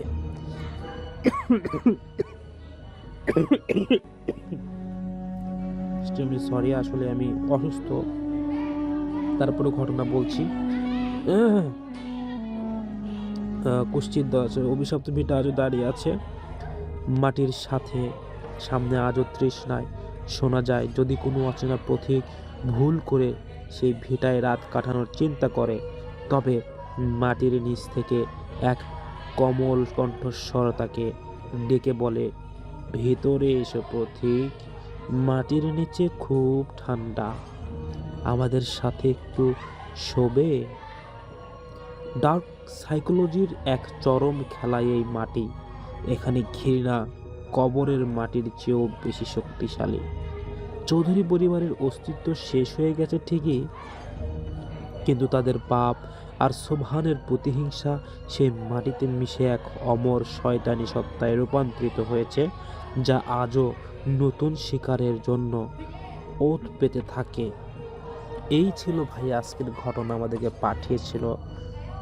আমাদেরকে যে ঘটনাটি পাঠিয়েছিল তার নাম প্রথমেই বলেছি, তো আমি আবারও যদি বলি, আরিয়ান সাহেব এই ঘটনাটি পাঠিয়েছে এবং বলেছে, ভাইয়া আমাদের ঘটনাটি 100% পড়তে হবে, কারণ অনেক কষ্ট করে ঘটনাটি লিখেছি, ভাইয়া ঘটনাটি পড়বে। অবশ্যই ভাই আপনার ঘটনাটি করে দিয়েছি। এরকম ঘটনা যদি আপনারা পাঠান, আমরা প্রতিনিয়ত আপনাদের সাথে এইরকম ঘটনা তুলে ধরব। আজকের মতো এখানে বিদায় নিচ্ছি। সবাই ভালো থাকবেন, সুস্থ থাকবেন। দেখা হচ্ছে নেক্সট কোনো এইরকম বাছাই করা ঘটনায়। ধন্যবাদ। আসসালামু আলাইকুম।